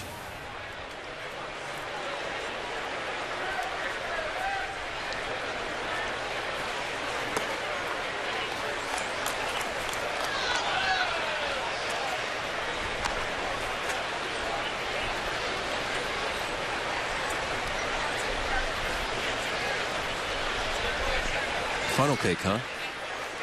That's what I'm guessing. You don't like sweets. I do, so I should know better than smell. You. 1-2 the count to Herrera. Swing and a miss, which is to Franco, and Franco's down on strikes, and the side is retired. But the Phillies on the base hit by Herrera to take the lead. An RBI single. They leave one, and will leave for the 6th.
Time to take a look at our game summary as we go to the top of the 6th inning here at Bright House Field. The Phillies lead it 3-2. They got a 2-run home run by David Lowe against R.A. Dickey. That tied the game at 2, and then the RBI by Odubel Herrera in the last inning gave the Phils the lead. Velasquez looked powerful through 4 innings for the Phils. R.A. Dickey looked good through 4 1/3 for the Blue Jays. He is charged with 3 runs. Changes for the Phils as we go to the top of the 6th inning. Featherston's at short. Darnell Sweeney's in center field. The new catcher is J.P. Arancibia.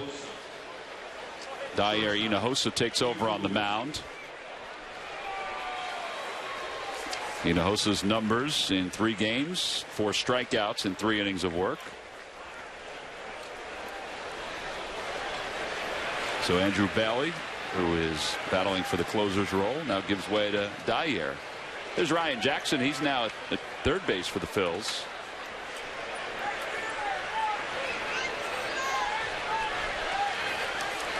And Troy Tulowitzki leads it off here in the top of the 6th. Tulowitzki's 0 for 2. Struck out looking his first time up against Velasquez, and then popped out to Ruiz. His second time to the plate.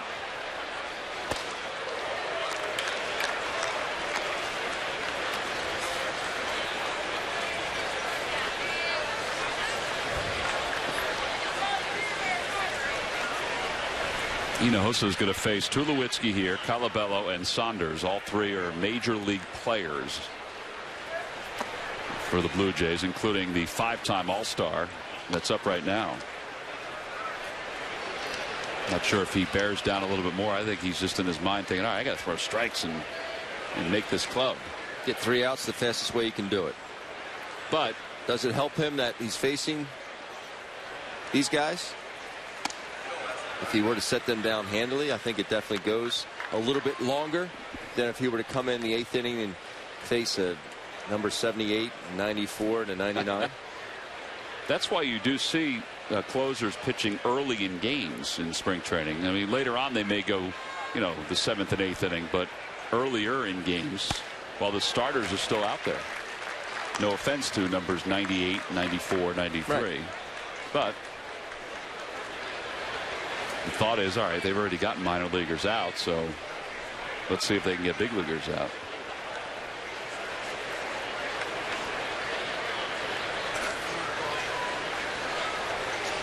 Three balls and 2 strikes to Tulowitzki. He'll be out of play.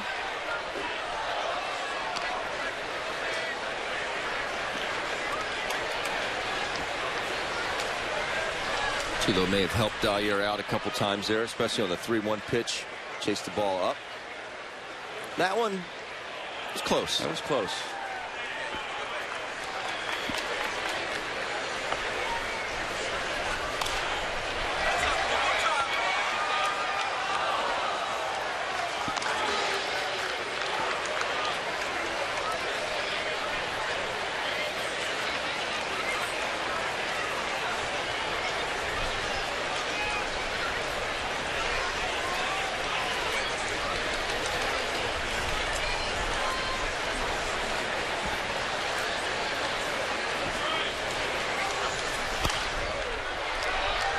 Out of the stadium off to the right. I think Tulowitzki has a little different stance going into this season compared to last year.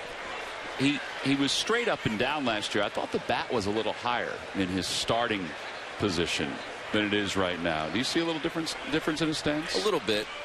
He's just not able to get into a fuller squat because of his size. He's a big guy and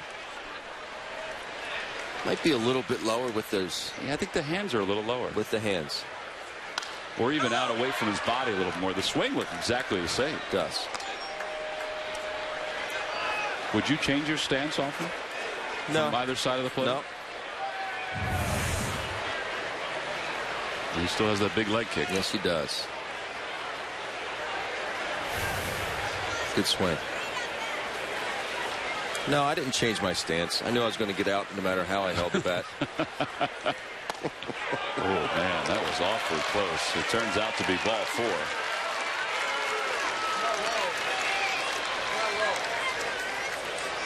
4. Mother's Appreciation Day brought to you by StubHub will be on May 1st when the Phillies take on the Cleveland Indians, and Dominique is wearing the Infinity scarf. That will be the giveaway that afternoon. Great way to celebrate Mother's Day with Mother's Appreciation Day. Este's over on the first base side, and Dominique on the third base side. One to your left is Este, to your right is Dominique. The Infinity scarf has the Phillies blue and the Phillies logo, and it's a scarf that I understand, Ben, just goes on forever. You're going to complete all of your shopping. E.O. Meyer will be the pinch runner for the Blue Jays with Chris Calabello up at the plate.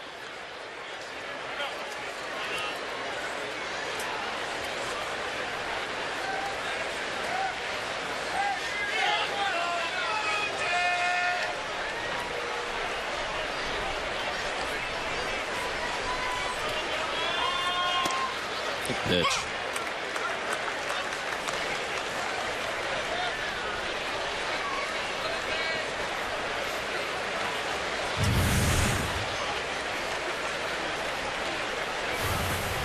Like a splitter or a changeup.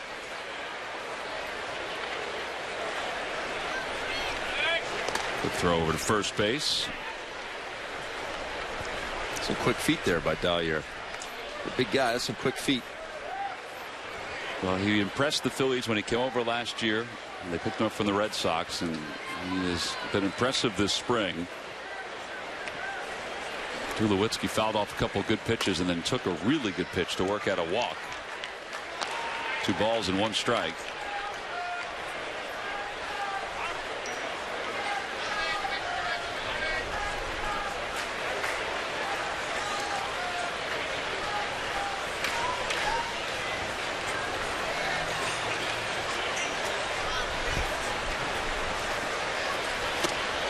There's that fastball that just bites down in the zone. And it evens the count up at 2-2. Colbell just swings over the top of it. I mean, really over the top of it. Now Dyer, who is from Cuba, signed by the Red Sox and then released by them, picked up by the Phillies. He'll top off in the mid-90s. Boy, that's a nasty pitch. And now the throw to second base on the delayed steal.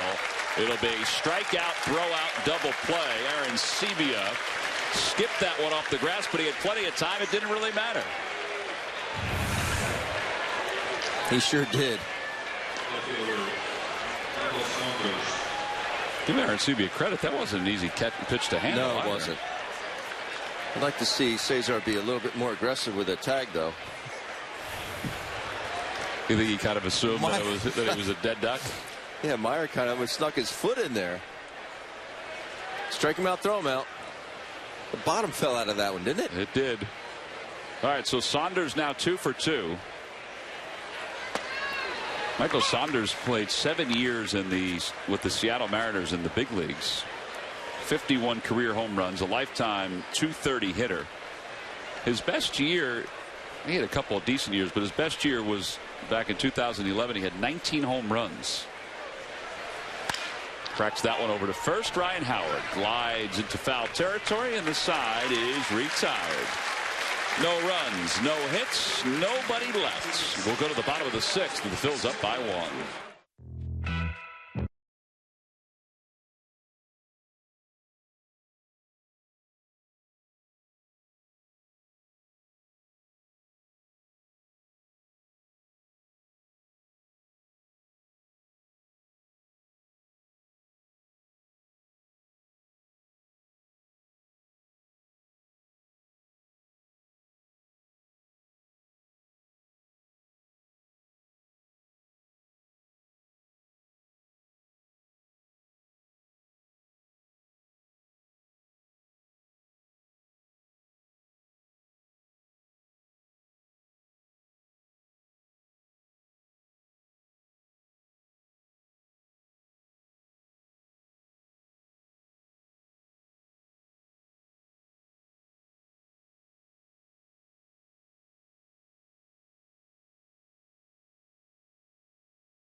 Three to 2 as we go to the bottom of the 6th inning here at Bright House Field on a gorgeous afternoon for baseball. Phillies spring training baseball is live with the MLB.com at-bat app. Stay connected with all spring radio broadcasts, video highlights, stats, news, and more. Download MLB.com at-bat, the #1 app for live baseball on your smartphone and tablet.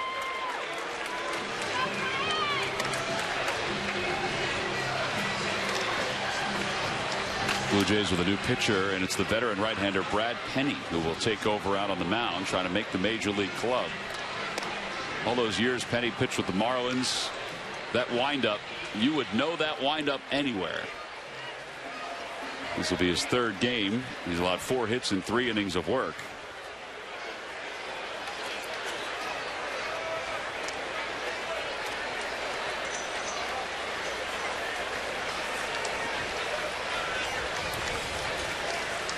And Petty will face Ryan Howard in what's most likely Howard's final at-bat of the day.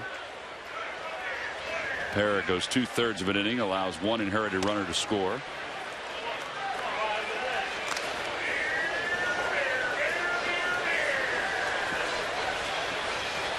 See the career numbers against Brad Penny for Ryan Howard. I would think for guys like Ryan Howard and for Carlos Ruiz, when they face a guy like Brad Penny who they hadn't seen in a few years, sometimes it probably brings back positive memories. I'm sure sometimes you're up there thinking, where has he been? Yeah.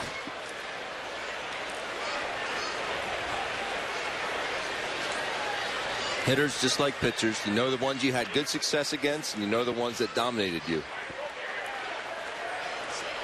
Penny's won 121 games during his major league career.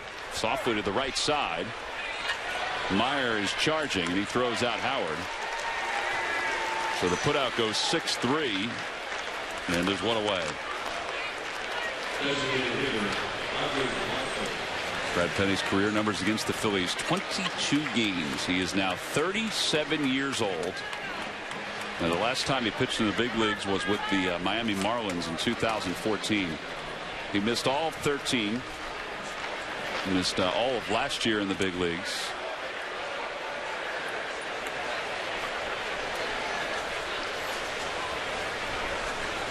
He won 16 games 2 different times during his professional career. And here is Andres Blanco.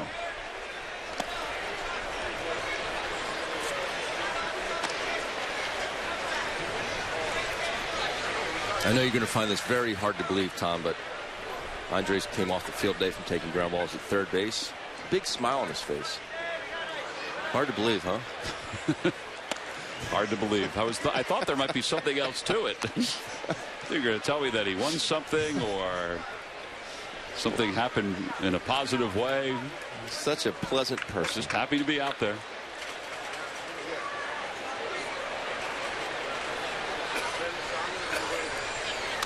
Fouls that one at the plate. It's 2-1. He's had some good swings today. He took an 0-2 knuckleball from RA to the wall his last time up and lined out to third base his first time up. Let the ball get a little too deep on him, but the swings are good. Yeah. That ball hit to right. He really drove. That swing there was a good swing. Speaking of right, you can see the changes in the outfield for the Blue Jays. Roman Fields will settle under this one, and there are 2 outs. That's how you run a ball out. And that's nice to see. You don't want to because you're upset you just popped up to right field, but this is how hard you go. Yep. Look how hard he goes. All the way around the base till that ball is secured. That's how you go about your business. Well, he has been a great addition for the Phillies over the last couple of years. In particular, last season with the young Latin players that are part of the roster. Played in 106 games a season ago. See the changes for the Blue Jays defensively. Rowdy Tellez is over at first. Matt Dominguez at third. We have Rowdy's name today, huh? We have it today. 0-1 pitch. And nice. A line drive into center field. A base hit for Cesar.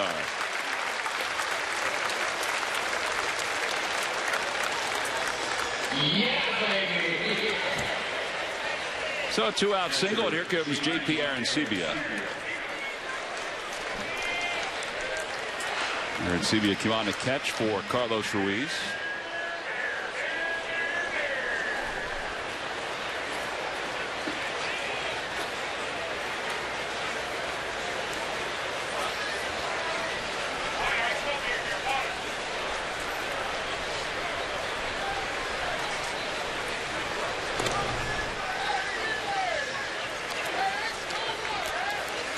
You know, he's a couple of years removed from playing with the Blue Jays, but always want to do damage against your old ball club. Okay, but spring training, regular season. Okay, JP originally came up with Toronto. Last year spent the season in the Tampa organization, both in AAA and in the major leagues.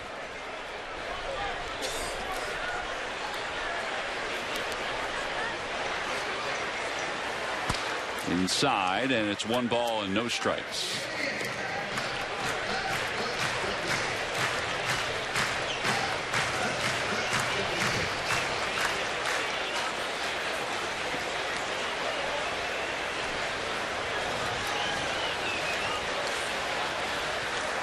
In the air to left field. Going back on it is Burns, and it is gone. Off the umbrella in the bullpen. 2-run home run, the second homer of the day for the Phillies. And they now lead it 5-2. Just another far hit for the boys, Tom.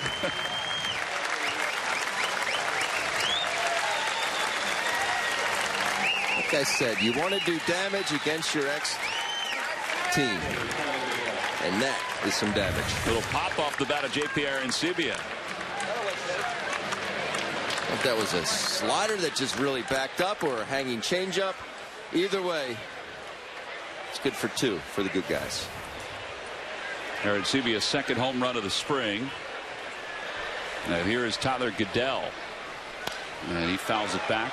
There's some 2-out lightning right there, Tom. I think we've been discussing that during the course of spring training. The fact the Phillies have been able to pick up some hits with 2 strikes and 2 outs. There's the 0-1 pitch to Goodell. He went around. It's 0-2. And that's what I have not seen a whole lot of. I mean, Michael did it to end his day and swung at a ball in the dirt, but not a lot of bad swings at pitches in the dirt. They're staying pretty much in the strike zone.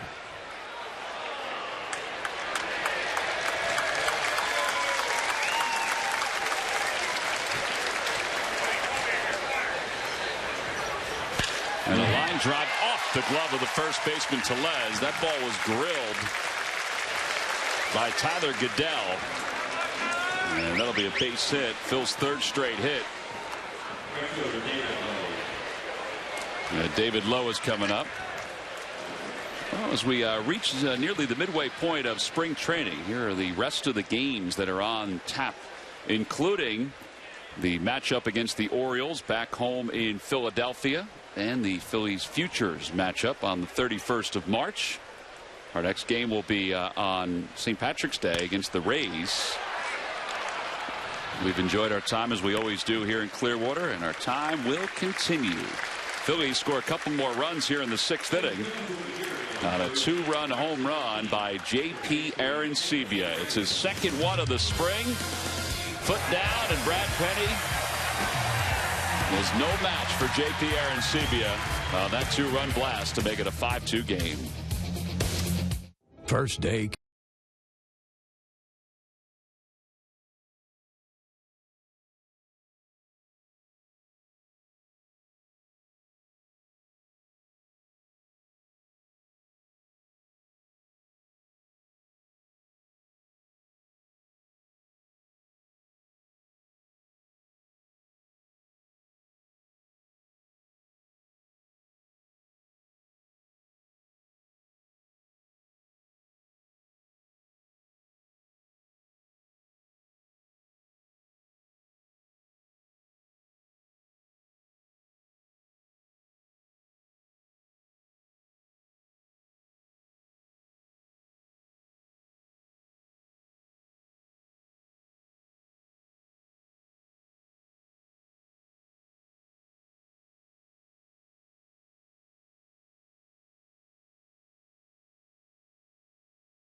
Phillies have taken a 3-run lead as we go to the top of the 7th inning for the Toronto Blue Jays. A nice day to soak in the sun down here in Central Florida. Darryl Siciliani will lead things off for the Blue Jays against Dyer Hinojosa, who will begin his 2nd inning of work. First pitch is foul to our left and out of play. Oh.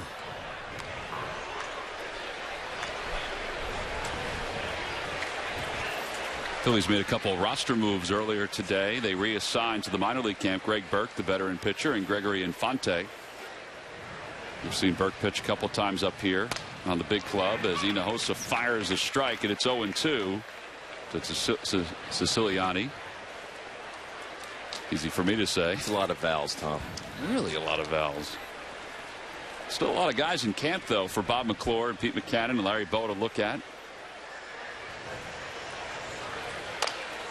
Up the third base line, Jackson charges and is not going to be able to throw out Siciliani.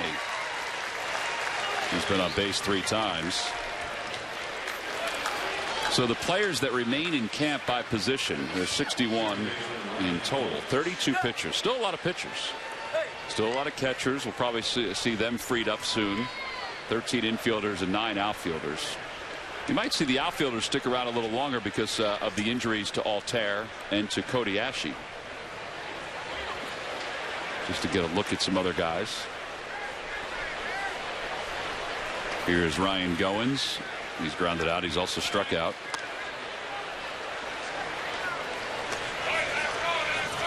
Changes for the Phils. Darren Ruff is in at first base. Angelis Nina is at second base. Nick Williams is in right. And David Lowe moves from right over to left field.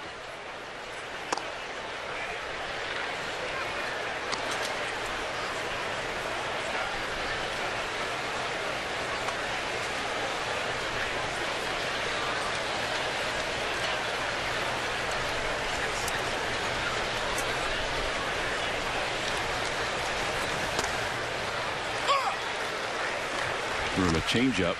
And it's 1 ball and 1 strike. Then for some guys, they see the moves coming going down to minor league camp. We talked about that a little bit the other day. You've been in that position before. I mean, are you anxious when you're reaching a certain date in spring training as a player? No, you're not anxious. You just down deep hoping it doesn't happen. Right. There were probably years where you knew it was going to happen. Yes. Were there years where you didn't think it was going to happen, that it did happen? I knew that it was going to happen, but I think the one year I didn't think it was going to happen as soon as it did. Okay. I was with the Orioles, and I got sent to minor league camp, which is on the other side of the state. It was weird they had that set up. It was down in the Sarasota area. Correct, and then Miami, over I think? at Twin Lakes. Okay. And then their spring training was in Fort Lauderdale. Right. Camp. And I got sent down, and I didn't think it was going to be that soon, and it kind of went, excuse me, what? I guess it makes that trip across the state a little slower than it made it a little slower, and the complex, you take a look at the strikeout. He's had some pitches at the bottom is just disappearing. But the complex that they had in Twin Lakes was just downright awful. Well, the complex that they had in Fort Lauderdale, downright awful, was not the best either. And I talked to Andy because I was in camp, and he was on the morning show with Angelo the one day, and he was talking about the complex and how guys would lift weights in literally a tent. Correct. And I said, Andy, that was the truth. We were out there lifting weights in a tent. And this is big league camp. And that wasn't too long ago that the Orioles were there. And it was next to an airstrip, an airport. And Andy McPhail was part of obviously the Orioles front office as their president at the time. Did he apologize? No. 1 ball and 1 strike to Josh Tolley.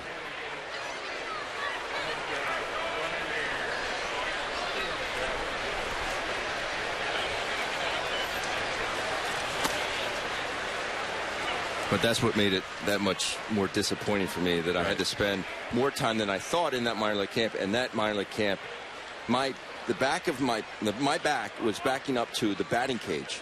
And guys have been there taking swings in the clubhouse in the batting cage, and I'd have to move because balls would be ricocheting off the back of me. Wow.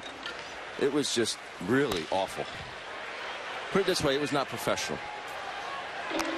Well, now the Orioles are in Sarasota fully and have a beautiful complex. They've redone. It used to be the home of the Reds. Correct. Chris LaRue firing in the pen. Vallier's about to throw his 30th pitch in an inning and a third so far.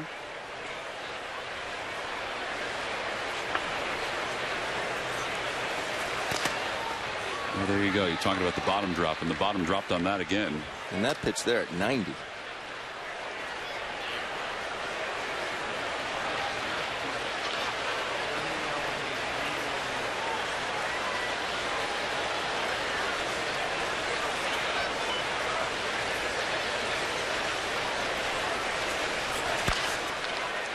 Darren Ruff makes the play. He does still have a play at first base, and he's able to get Tolley. It's almost as if he was running in quicksands or running on the sands of Hawaii. Like that segue, Ben? That was tremendous, Tom. 2 outs here in the 7th inning. Murph, do you like that segue, the sands of Hawaii? Uh-oh. Murph left his microphone in Hawaii. No, there you go. Yeah, here I am. Hi, everyone. I had to get it back from Don Ho. Hi, Greg. It would be so great if you had a ukulele right Wouldn't now. that be great? Hey, you know, I just want to point out what I'm wearing. Fans are going to want to mark their calendars for June 19th this year because that's Father's Appreciation Day, guys, against the Arizona Diamondbacks. And all men 15 and over, well, you're looking at it. This is what they're going to get, and this is pretty cool. It's brought to you by Chevy, and it is a Hawaiian shirt in Phillies colors, of course, and it's got the Phillies logo right here as well. I don't know if you can see that, but it's a very cool giveaway. As I was carrying it around the ballpark, I've had lots of people stop me and say, "How can I get one of those?" So I think it's going to be a big seller for sure. The ball is fired, fouled on the left field line. Well, it looks sharp, Murph, and it is the Phillies logo. I have it on as well. Boys are looking sharp. Yeah, where's yours? I wasn't given one. Oh. I see where I stand. I know people, Ben. I can get you one. This one is big enough, Ben, that we could probably both wear it. Murph, I think it's cool how that shirt matches your skin after being out on that burn. Right. Yeah, that's the truth. Strikeout looking for Adair Hinojosa. Murph, it's time for a quick change. Time to stretch here at Bright House Field. The Phils lead the Blue Jays 5-2. What is going on? Today we're going to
Bucci with you. Coming up at 6, the Flyers could be tied for a playoff spot by night's end. We'll have a live report from Sunrise, Florida. Jen Daniels joins me for Sportsnet Central. For now, back to Tom, Ben, and Murph in Clearwater. Master, take the event. Bucci.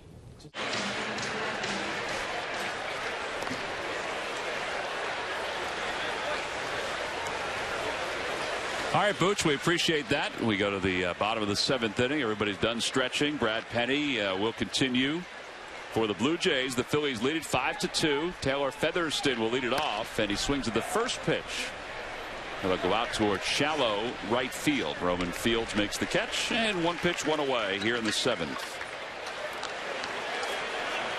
Brad Penny allowed 2 runs in the 6th inning. A couple more changes for the Blue Jays. David Adams takes over at second base. Tony Sanchez behind the plate, former Pirate prospect, who I always liked. He's always a top prospect in the Pirates organization.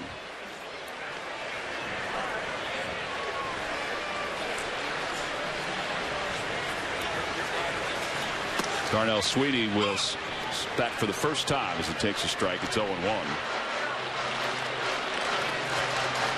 2 for 15 in the spring for Sweeney. Out in center field in place of Odubel Herrera, Roberto Hernandez. He is warming up in the pen.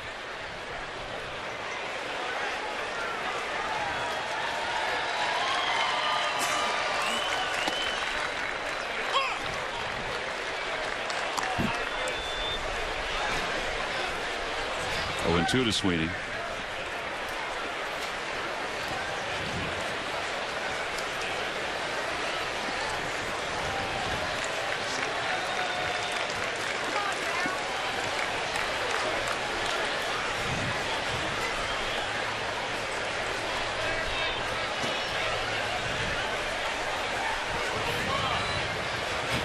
Here we go. I don't think Brad Petty and Tony Sanchez are on the same page right now. How many pitches could that man have? Fanatic was getting a little impatient also.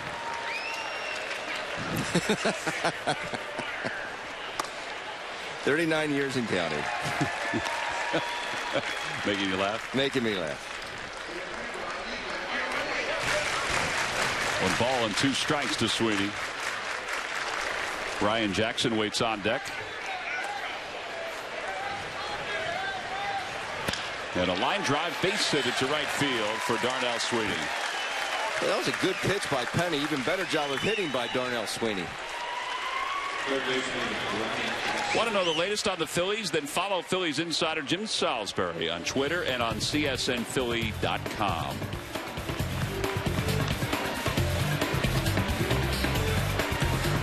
Saw Jimmy earlier today. I thought about some of the giveaways that we're utilizing, and I thought, man, he'd look good in that Hawaiian shirt. Jim looks good in everything.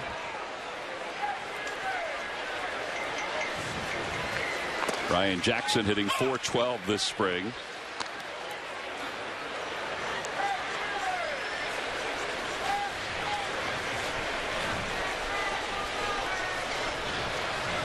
Ball he hit to tie the ball game up, and game would finish in a tie on Thursday.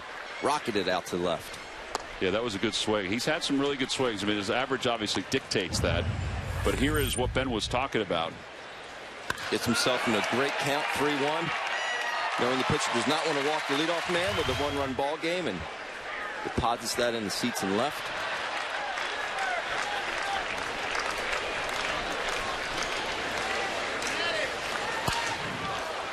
He jumped at that. It's down the right field line. It's not going to be the easiest of plays, but Adams is able to track it down and stay with it. Rowdy Tellez, the first baseman, he ventured out, but he had no chance. I don't even think he knew where it was. So Darren Ruff will bat with 2 men down.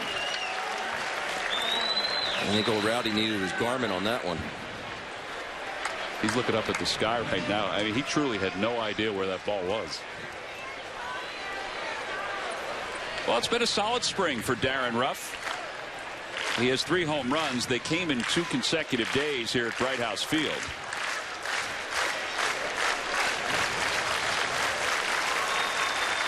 Runner goes, pitches a strike, throw by Sanchez is wide, and Darnell Sweeney has a stolen base. Well, he picked the right pitch to go on. Was the right pitch to go on. That gets a very good jump.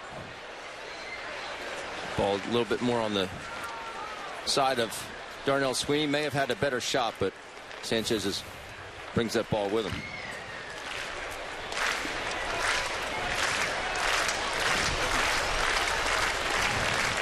Darren Ruff hit by that pitch.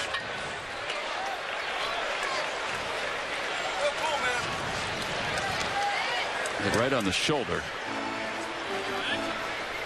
That's real cool, dude. Wasn't even close. Sanchez set up way outside. I believe that was a fastball. Takes that right off the shoulder.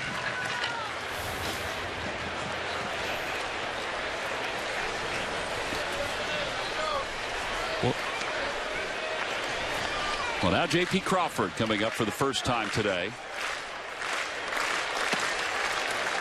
I don't know if that ball just got away from Brad Penny or not, but he's been kind of around the strike zone with that fastball most of the day. It's kind of odd. I mean, that was Sanchez set up way off the plate, away, and it ended up and in to Darren.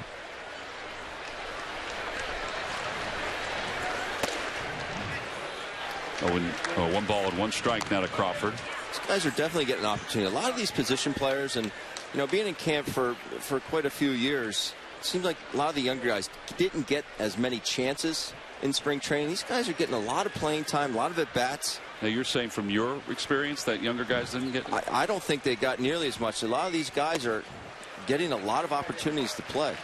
It definitely helps with the split squad games and the amount of players that they have. They have to do the split squads, but I feel like J.P. Crawford's getting a ton of playing time. A lot of these guys, Cedric Hunter, Nick Williams, these guys are getting a lot of at-bats.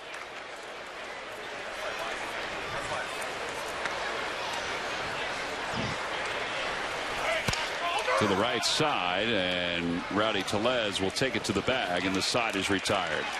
No runs, 1 hit, and 2 men left. The Phils as we go to the 8th inning of a 5-2 lead over the Blue Jays.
Struck him out. The Philadelphia Phillies are 2008 World Champions of Baseball. Well, it's a call that every Philly fan knows and loves, and it's a statue that every Phillies fan coming to Citizens Bank Park visits on a daily basis. The line is always so long, and the Phillies are commemorating that statue on the 20th of August when they take on the St. Louis Cardinals. And all fans coming to the ballpark will receive a replica of the HK statue. Tickets can be purchased anytime by going to Phillies.com. It is kind of neat when we get to the ballpark as you see LaRue, the new pitcher, particularly early in games. And it happens later in games, too, but particularly early in games. If you walk down the left field line where HK's statue is, just the amount of people that are there just getting their photo taken with it. Such an iconic figure. Absolutely. Well, as we begin the 8th inning, LaRue will face Matt Dominguez, who's trying to make this Blue Jays squad. So going to miss, and it's 0-1. Talking about Dayer Hinojosa and the outing that he had again today. He had the 1 walk to Tulo on a borderline pitch. It could have gone either way, but the big knock on him last year coming from Boston was lack of command and throwing strikes. Yeah. And he came up last year. We didn't see any of that. We haven't seen it in spring training this year. It's something that I think he can continue to do. But I really have liked what I've seen out of him this spring and when he got caught up last year.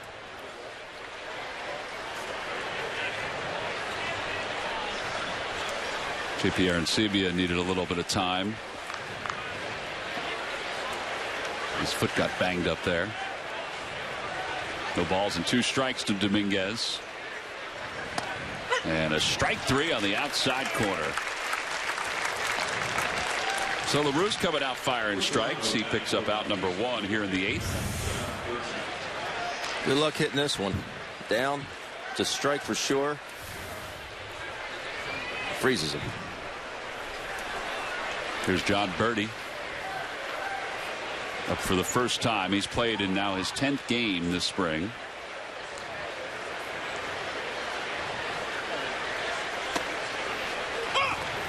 Make No a balls in living one right strike. there. Oh, Make yeah. a living. Well, with that funky delivery,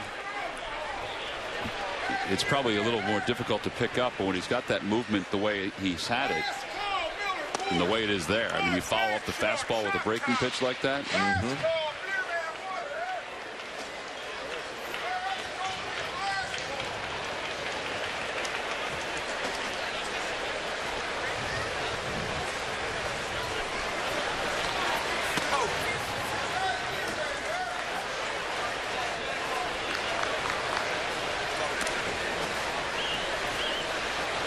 Got a bit of that crossfire as well, stepping across his body. Makes for an uncomfortable at bat for a righty.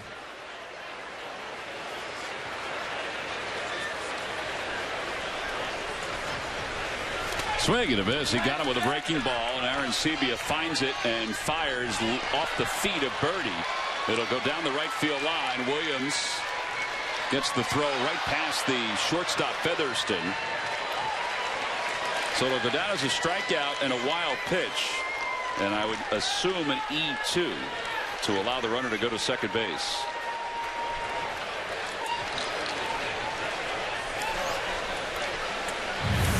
Birdie credit. Really got down the line. Why you have to make sure you cover up that 5-hole. I'd like to see JP go down both knees at the same time. If you drop one knee down one time and then the other, you always leave that 5-hole open. That's why it's imperative for catch to go down both knees at the same time. Have them hit the ground at the same time. You cover up that 5-hole. High in the air to deep left field, and that one is not coming back. So G.L. Meyer makes this a 1-run game with a 2-run home run.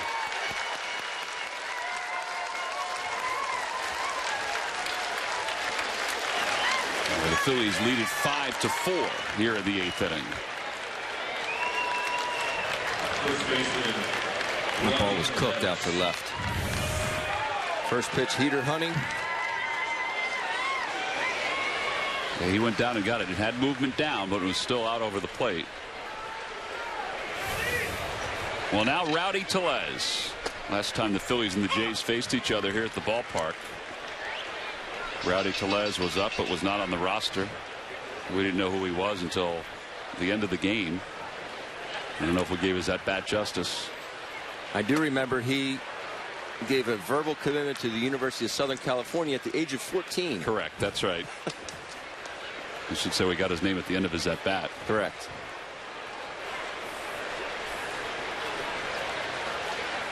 No balls and 2 strikes.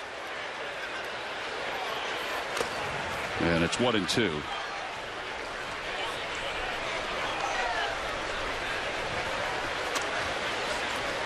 You remember what you were doing at the age of 14? Did you think you were a professional or college player at that point? No. When I was 14, I was hoping I'd grow. Like most 14-year-olds. Outside, it's 2 balls and 2 strikes. At 14, I was trying my hardest to hit one out of the infield. Yeah, as you made the transitions from the Little League field to the big fields. Yeah.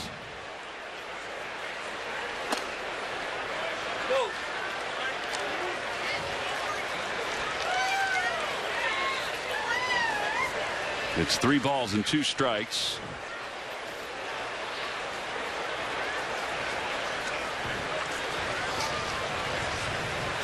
Swing and a miss. 3 strikeouts in the inning for LaRue. And with 2 down, Andy Burns is coming up for the first time. Change up down. Really good movement. Bat got him out again.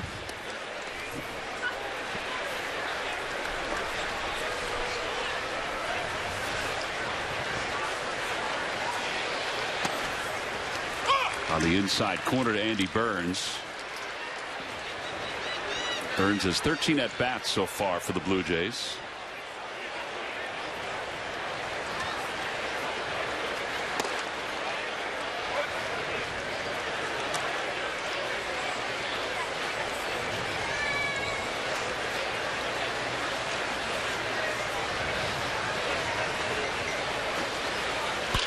Over to shortstop. Featherston surrounds it, and the side is retired. But a 2-run home run has made this a 1-run game. We'll go to the bottom of the 8th inning. The Phillies lead 5-4 over the Jays. Let me get a mix.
and may not be reproduced or retransmitted in any form, and the accounts and descriptions of this game may not be disseminated without the express written consent of the Phillies. We hope the skies are sunny and blue wherever you are watching Phillies baseball. The Phillies lead 5-4 as we go to the bottom of the 8th inning.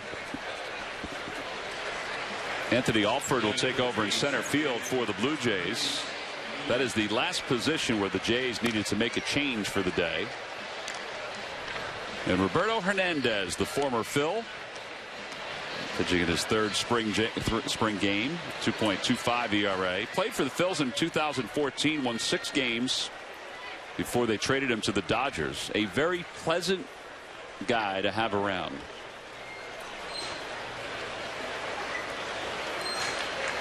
He had some decent years with the Indians when he was Fausto Carmona, and even Roberto Hernandez. That was his name first. Well, Roberto was his name first, and then he came to the States under a pseudo name, an alias, and he was a little younger. Found out that he was a couple years older and that he was not named Fausto Carmona. He was Roberto Hernandez. Angelis Nina with a base hit to center field to start the bottom of the 8th inning. And J.P. Arancibia will come up. He homered his last time up. Look and swing here. Talking with Mike Schmidt. Schmidt really likes this guy. Nina says there's a lot of things he can do. Very versatile, but likes his approach at the plate. Yo, Ervis and Medina warming up in the bullpen.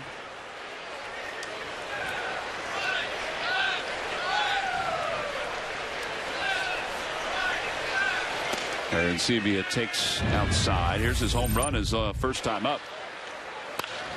Pitch in. Dodging in that bullpen in left field. They've heard a little something from that first base dugout from his ex-teammates. Runner goes from first. Pitches lofted out toward right field. Field's going back. It's over his head. A one-hop off the wall.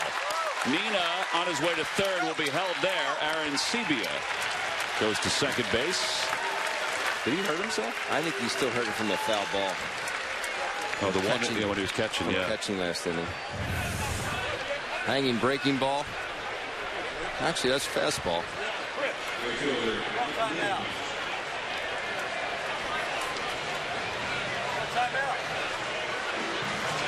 Nina wanted to make sure that ball was over the head of the right fielder. Ball was smoked. Opposite field.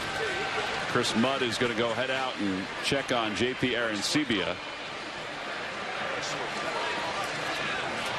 And J.P. does have the extra toe flaps on his shin guards, but sometimes it might be off to the side and just nothing you can do. Yeah, I agree with you, Ben. I think It was from that pitch, now that I think about it, in that last inning when he was behind the plate. Because you hit a ball like that, double to opposite field, nothing hurts. So I think this is something that make sure you cover. Looks like he's going to come out. Yeah, Pete is whistling. I think they need somebody from the bullpen. Nope, Logan Moore is going to come out of the dugout. He's going to pinch run.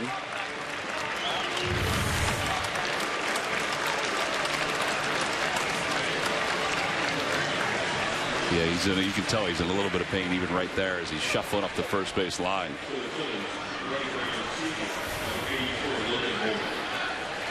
So JP is out of this game, and Logan Moore will come on to pinch run and eventually catch. There he is. The Blue Jays will play the infield in. Nick Williams will be the batter. And he takes high, 1-0.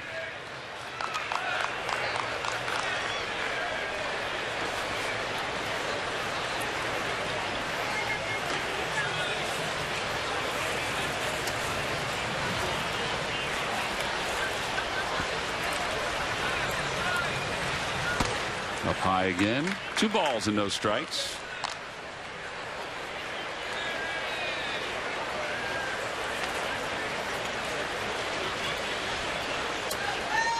Stay up the middle here, Nick. The other day here at Bright House Field, he had a nice swing and a nice base hit to right center field.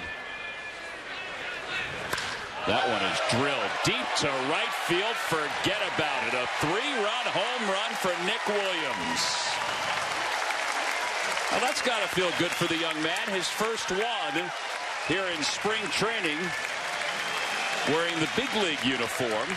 And the Phillies have opened this lead back up. It's 8-4. They are spoiling us with these homers, Tom. Well, you hope it continues in some way, shape, or form. 3 home runs this afternoon for the Phillies. Look at that extension. Folks at home probably tired of hearing me talk about extension, but you get that extension through the ball, you create backspin. Backspin creates homers. You get good carry on the ball. And Lowe takes on the outside corner. And these aren't cheapies. These balls are hurting. Again, you put together his at-bat, his last at-bat the other day when we were on the air, and that one, you can see he's starting to get a little bit of his timing back. Yep. Or his little bit of his timing overall. 0-2 pitch to Lowe. And a strike 3 called, so first out of the inning. And Featherston will come up to the plate.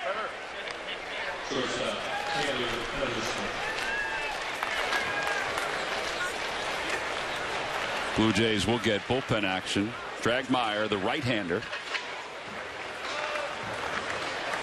Roberto is only at 10 pitches, but he didn't fool the first 3 hitters that he faced.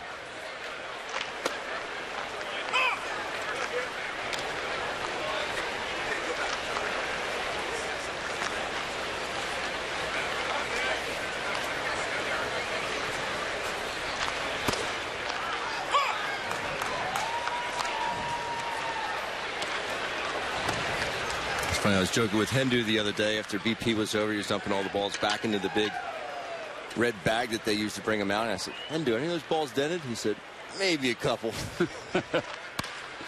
Out to second base. And Adams will throw out Featherston. Well, that ball hit the cutout of the grass and the dirt and just really stayed down to close to the ground. David Adams had to stay down on that one. Well, Ben, we've been talking all day about the offense and the fact that it is just spring training, but there is something to be said. We're saying in our open copy today how it's a building block for some of the younger players. It absolutely is a building block in one way, shape, or form. The fact that the Phillies have 19 home runs, I don't think it's lost on anybody. Everybody understands it's spring games, but the Phillies are 6-0-1 in their last 7 spring games. And it's important to keep on winning as many as you can, but to just keep playing good baseball. Yes. I mean, they've had good defense today. Relievers have thrown strikes. But their approach, I'm just seeing very good approaches. It'll be back over the Phillies dugout, out of play. Case in point there. Darnell Sweeney in a good count, 2-0 count. It's a very good aggressive swing. Fouls it off. So what? It's 2-1.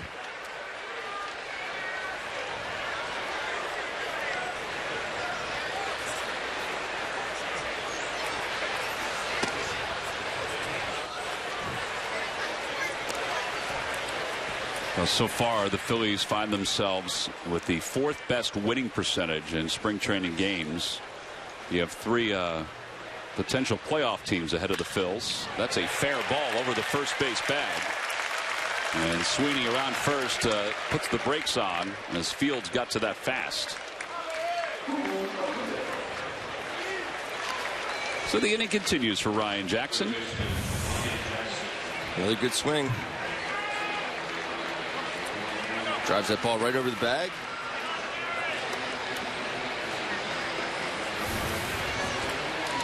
And I would say what umpire that was, but they switch around so often.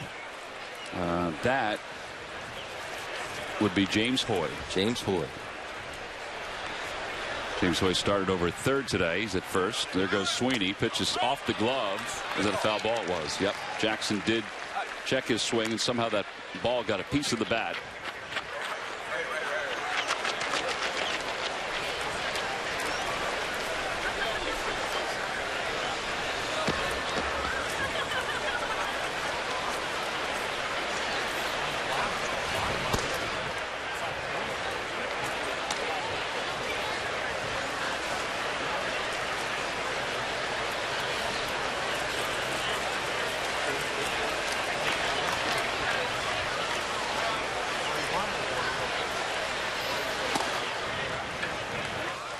Michael Barkan just sent me an animated emoji. Did you know you could send animated emojis? No, I did not. It's a first for me. I think I very rarely have sent a emoji. An emoji, I should say. 2 balls and 1 strike. Runner broke and then stopped. Ground ball to shortstop. And the side is retired. The Phillies, though, get 3 more runs on a 3-run home run by Nick Williams. He pounded this one onto the berm in right field. We'll go to the 9th inning. All smiles in the Phillies dugout, up by 4.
Has made this an 8-4 ball game. The Phillies have 3 home runs today, 2 2-run shots and the 3-run bomb.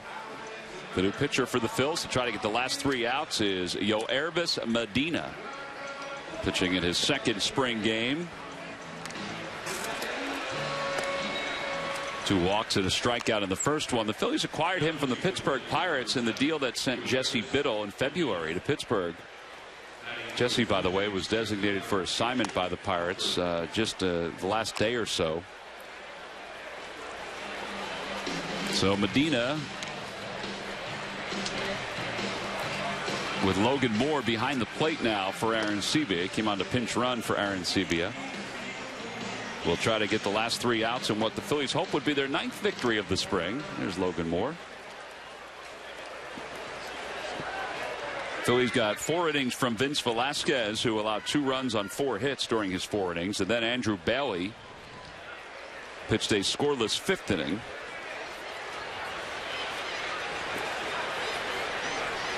Dayer Hinojosa went 2 scoreless, the 6th and 7th. Chris LaRue allowed 2 runs in his 8th inning of work. And now it's Medina to try to finish it off. Anthony Alford up for the first time, takes a strike.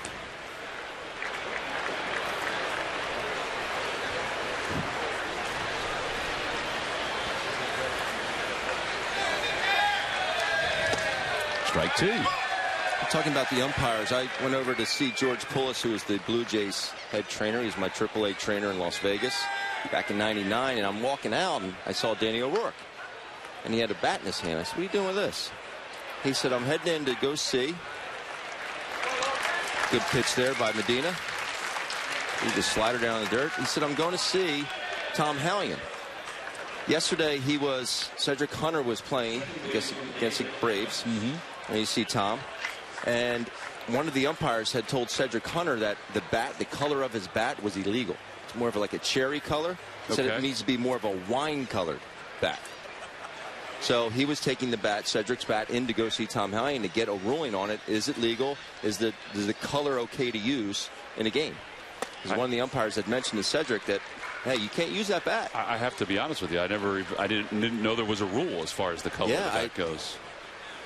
I know there's rules as far as the glove goes. Sometimes for a pitcher, it has to be, a certain glove. It can't be two-tone normally. Right. So I'm anxious to see what Tom told Danny and said if it is permissible. Yeah. 0-1 pitch coming to David Adams. 1 ball, 1 strike. Yeah, the bat was too red looking. So it needed to be more of a wine colored, I guess. A Cabernet color, maybe a Merlot. I don't know. It's the first I've heard of that. I thought it was pretty cool, though. 1 ball and 1 strike. Breaking ball, and it's 2-1.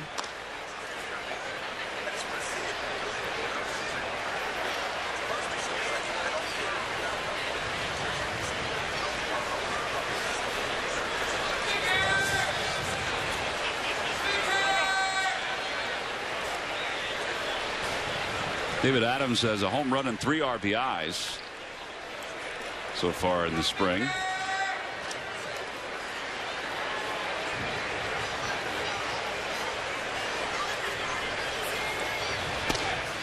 Pretty close. And it's 3-1.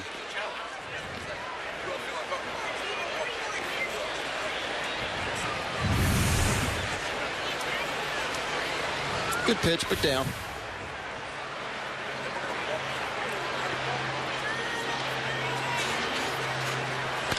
Down the right field line, slicing, foul.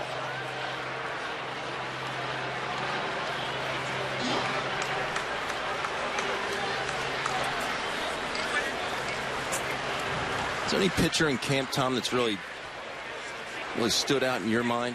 Relief pitcher or pitcher as a whole? The top 2 in general. I like Velasquez. This is the first time I've seen him in person. I watched him on TV when the Phillies were playing down in Bradenton. I thought he was excellent. I've liked Hinojosa, and I think Andrew Bailey as well has really been impressive. And all are pieces that the Phillies are most likely going to need at some point. That one's fouled at the plate. How about for you? I would agree with Velasquez. I like Stump. Daniel Stump. He ran into a little bit of a rough patch the other day, but was able to work out of it, which was good.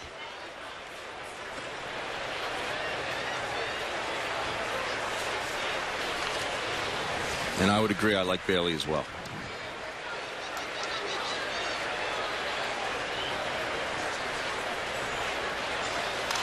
Back to the screen again. All right, Ben. So rule 1.10. Subsection D is in David. No colored bat may be used in a professional game unless approved by the rules committee. So there must be a list of certain colored bats that the rules committee has approved. But why would Louisville Slugger, that's the type of bat, make that color if it wasn't approved? Swing and a miss off the glove of Logan Moore. Adams is going to get to first base without any trouble because Logan Moore's feet slipped out from under him. So a strikeout, and we'll see if they score that a pass ball or a wild pitch. That ball really took off on Moore. After Tony Sanchez.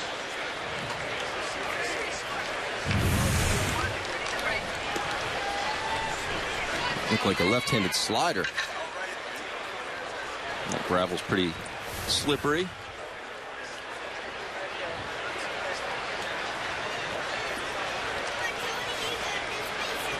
Here is Tony Sanchez, who takes low and in.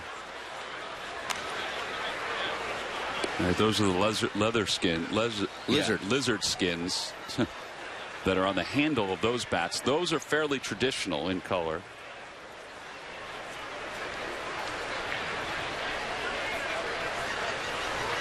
Up high, and it's 2-0. I just find it hard to believe that in this day and age that they would make a bat.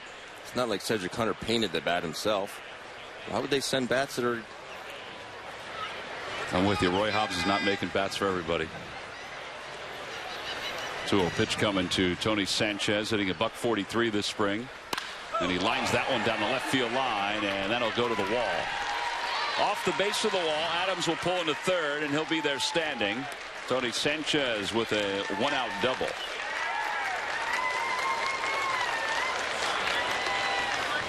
And the Blue Jays have runners on second and third.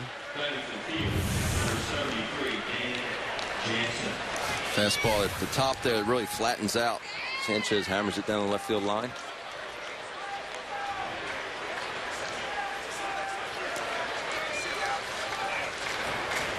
Dan Jansen will be the pinch hitter. Jansen played with the Lansing Lugnuts a season ago in Single A. Former 16th round pick a couple years ago out of Appleton, Wisconsin. Outside, 1-0.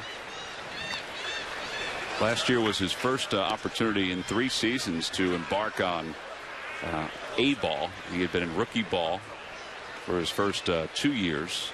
And part of last year, just 21 years old at the start of this season.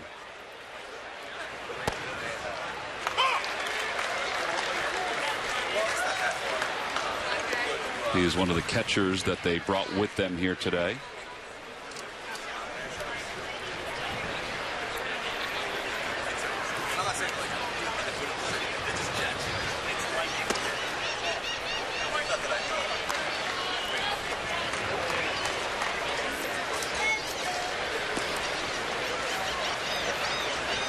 Although the Phillies acquired Medina from the Pirates, he was last year in the big leagues with Seattle and Chicago. Pirates claimed him off waivers in December. Fly ball right center field. Darnell Sweeney got a good break. Runner tags from third. Sweeney makes the catch. Both runners will advance. It's now an 8-5 game. RBI and a sac fly. And Matt Dominguez comes up for the second time. Dominguez struck out, looking his only time up.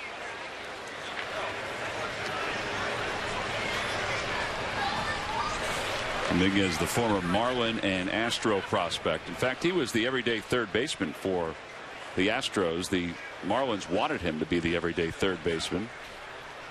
Now 26 years old. As Moore smothers that.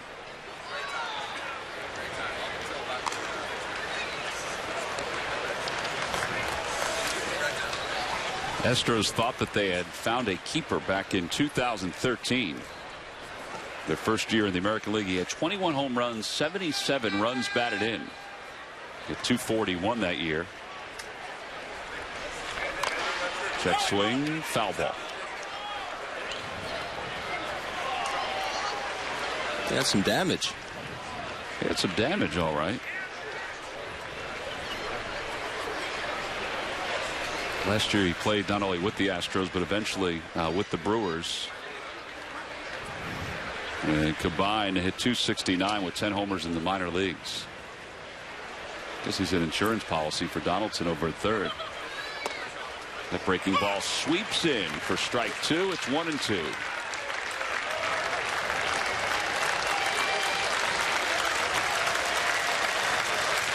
Phillies looking for the final strike and the final out on a beautiful afternoon for baseball. They have an 8-5 lead. And the pitch. Breaking ball and a call. Strike 3. And the ball game is over. The Phillies have recorded their 9th victory this spring. They are now 7-0-1 in their last 8 spring training games. They hit 3 home runs today, but our W.B. Mason deliveries of the game, we're going to turn to the defense for the Phillies. A lot of leather being thrown around out on the ball field today. Odubel Herrera on Kevin Pillar to lead off the ball game. Maikel Franco with a great play. And diving stab there. Strike him out, throw him out. Aaron Seavey to Cesar Hernandez, and Darren Ruff makes this play over to Dalier Enos, and they are your W.B. Mason deliveries of the game. So the Phils combining with some good offense and some good defense to win it by a final of 8-5. We'll be back right after this.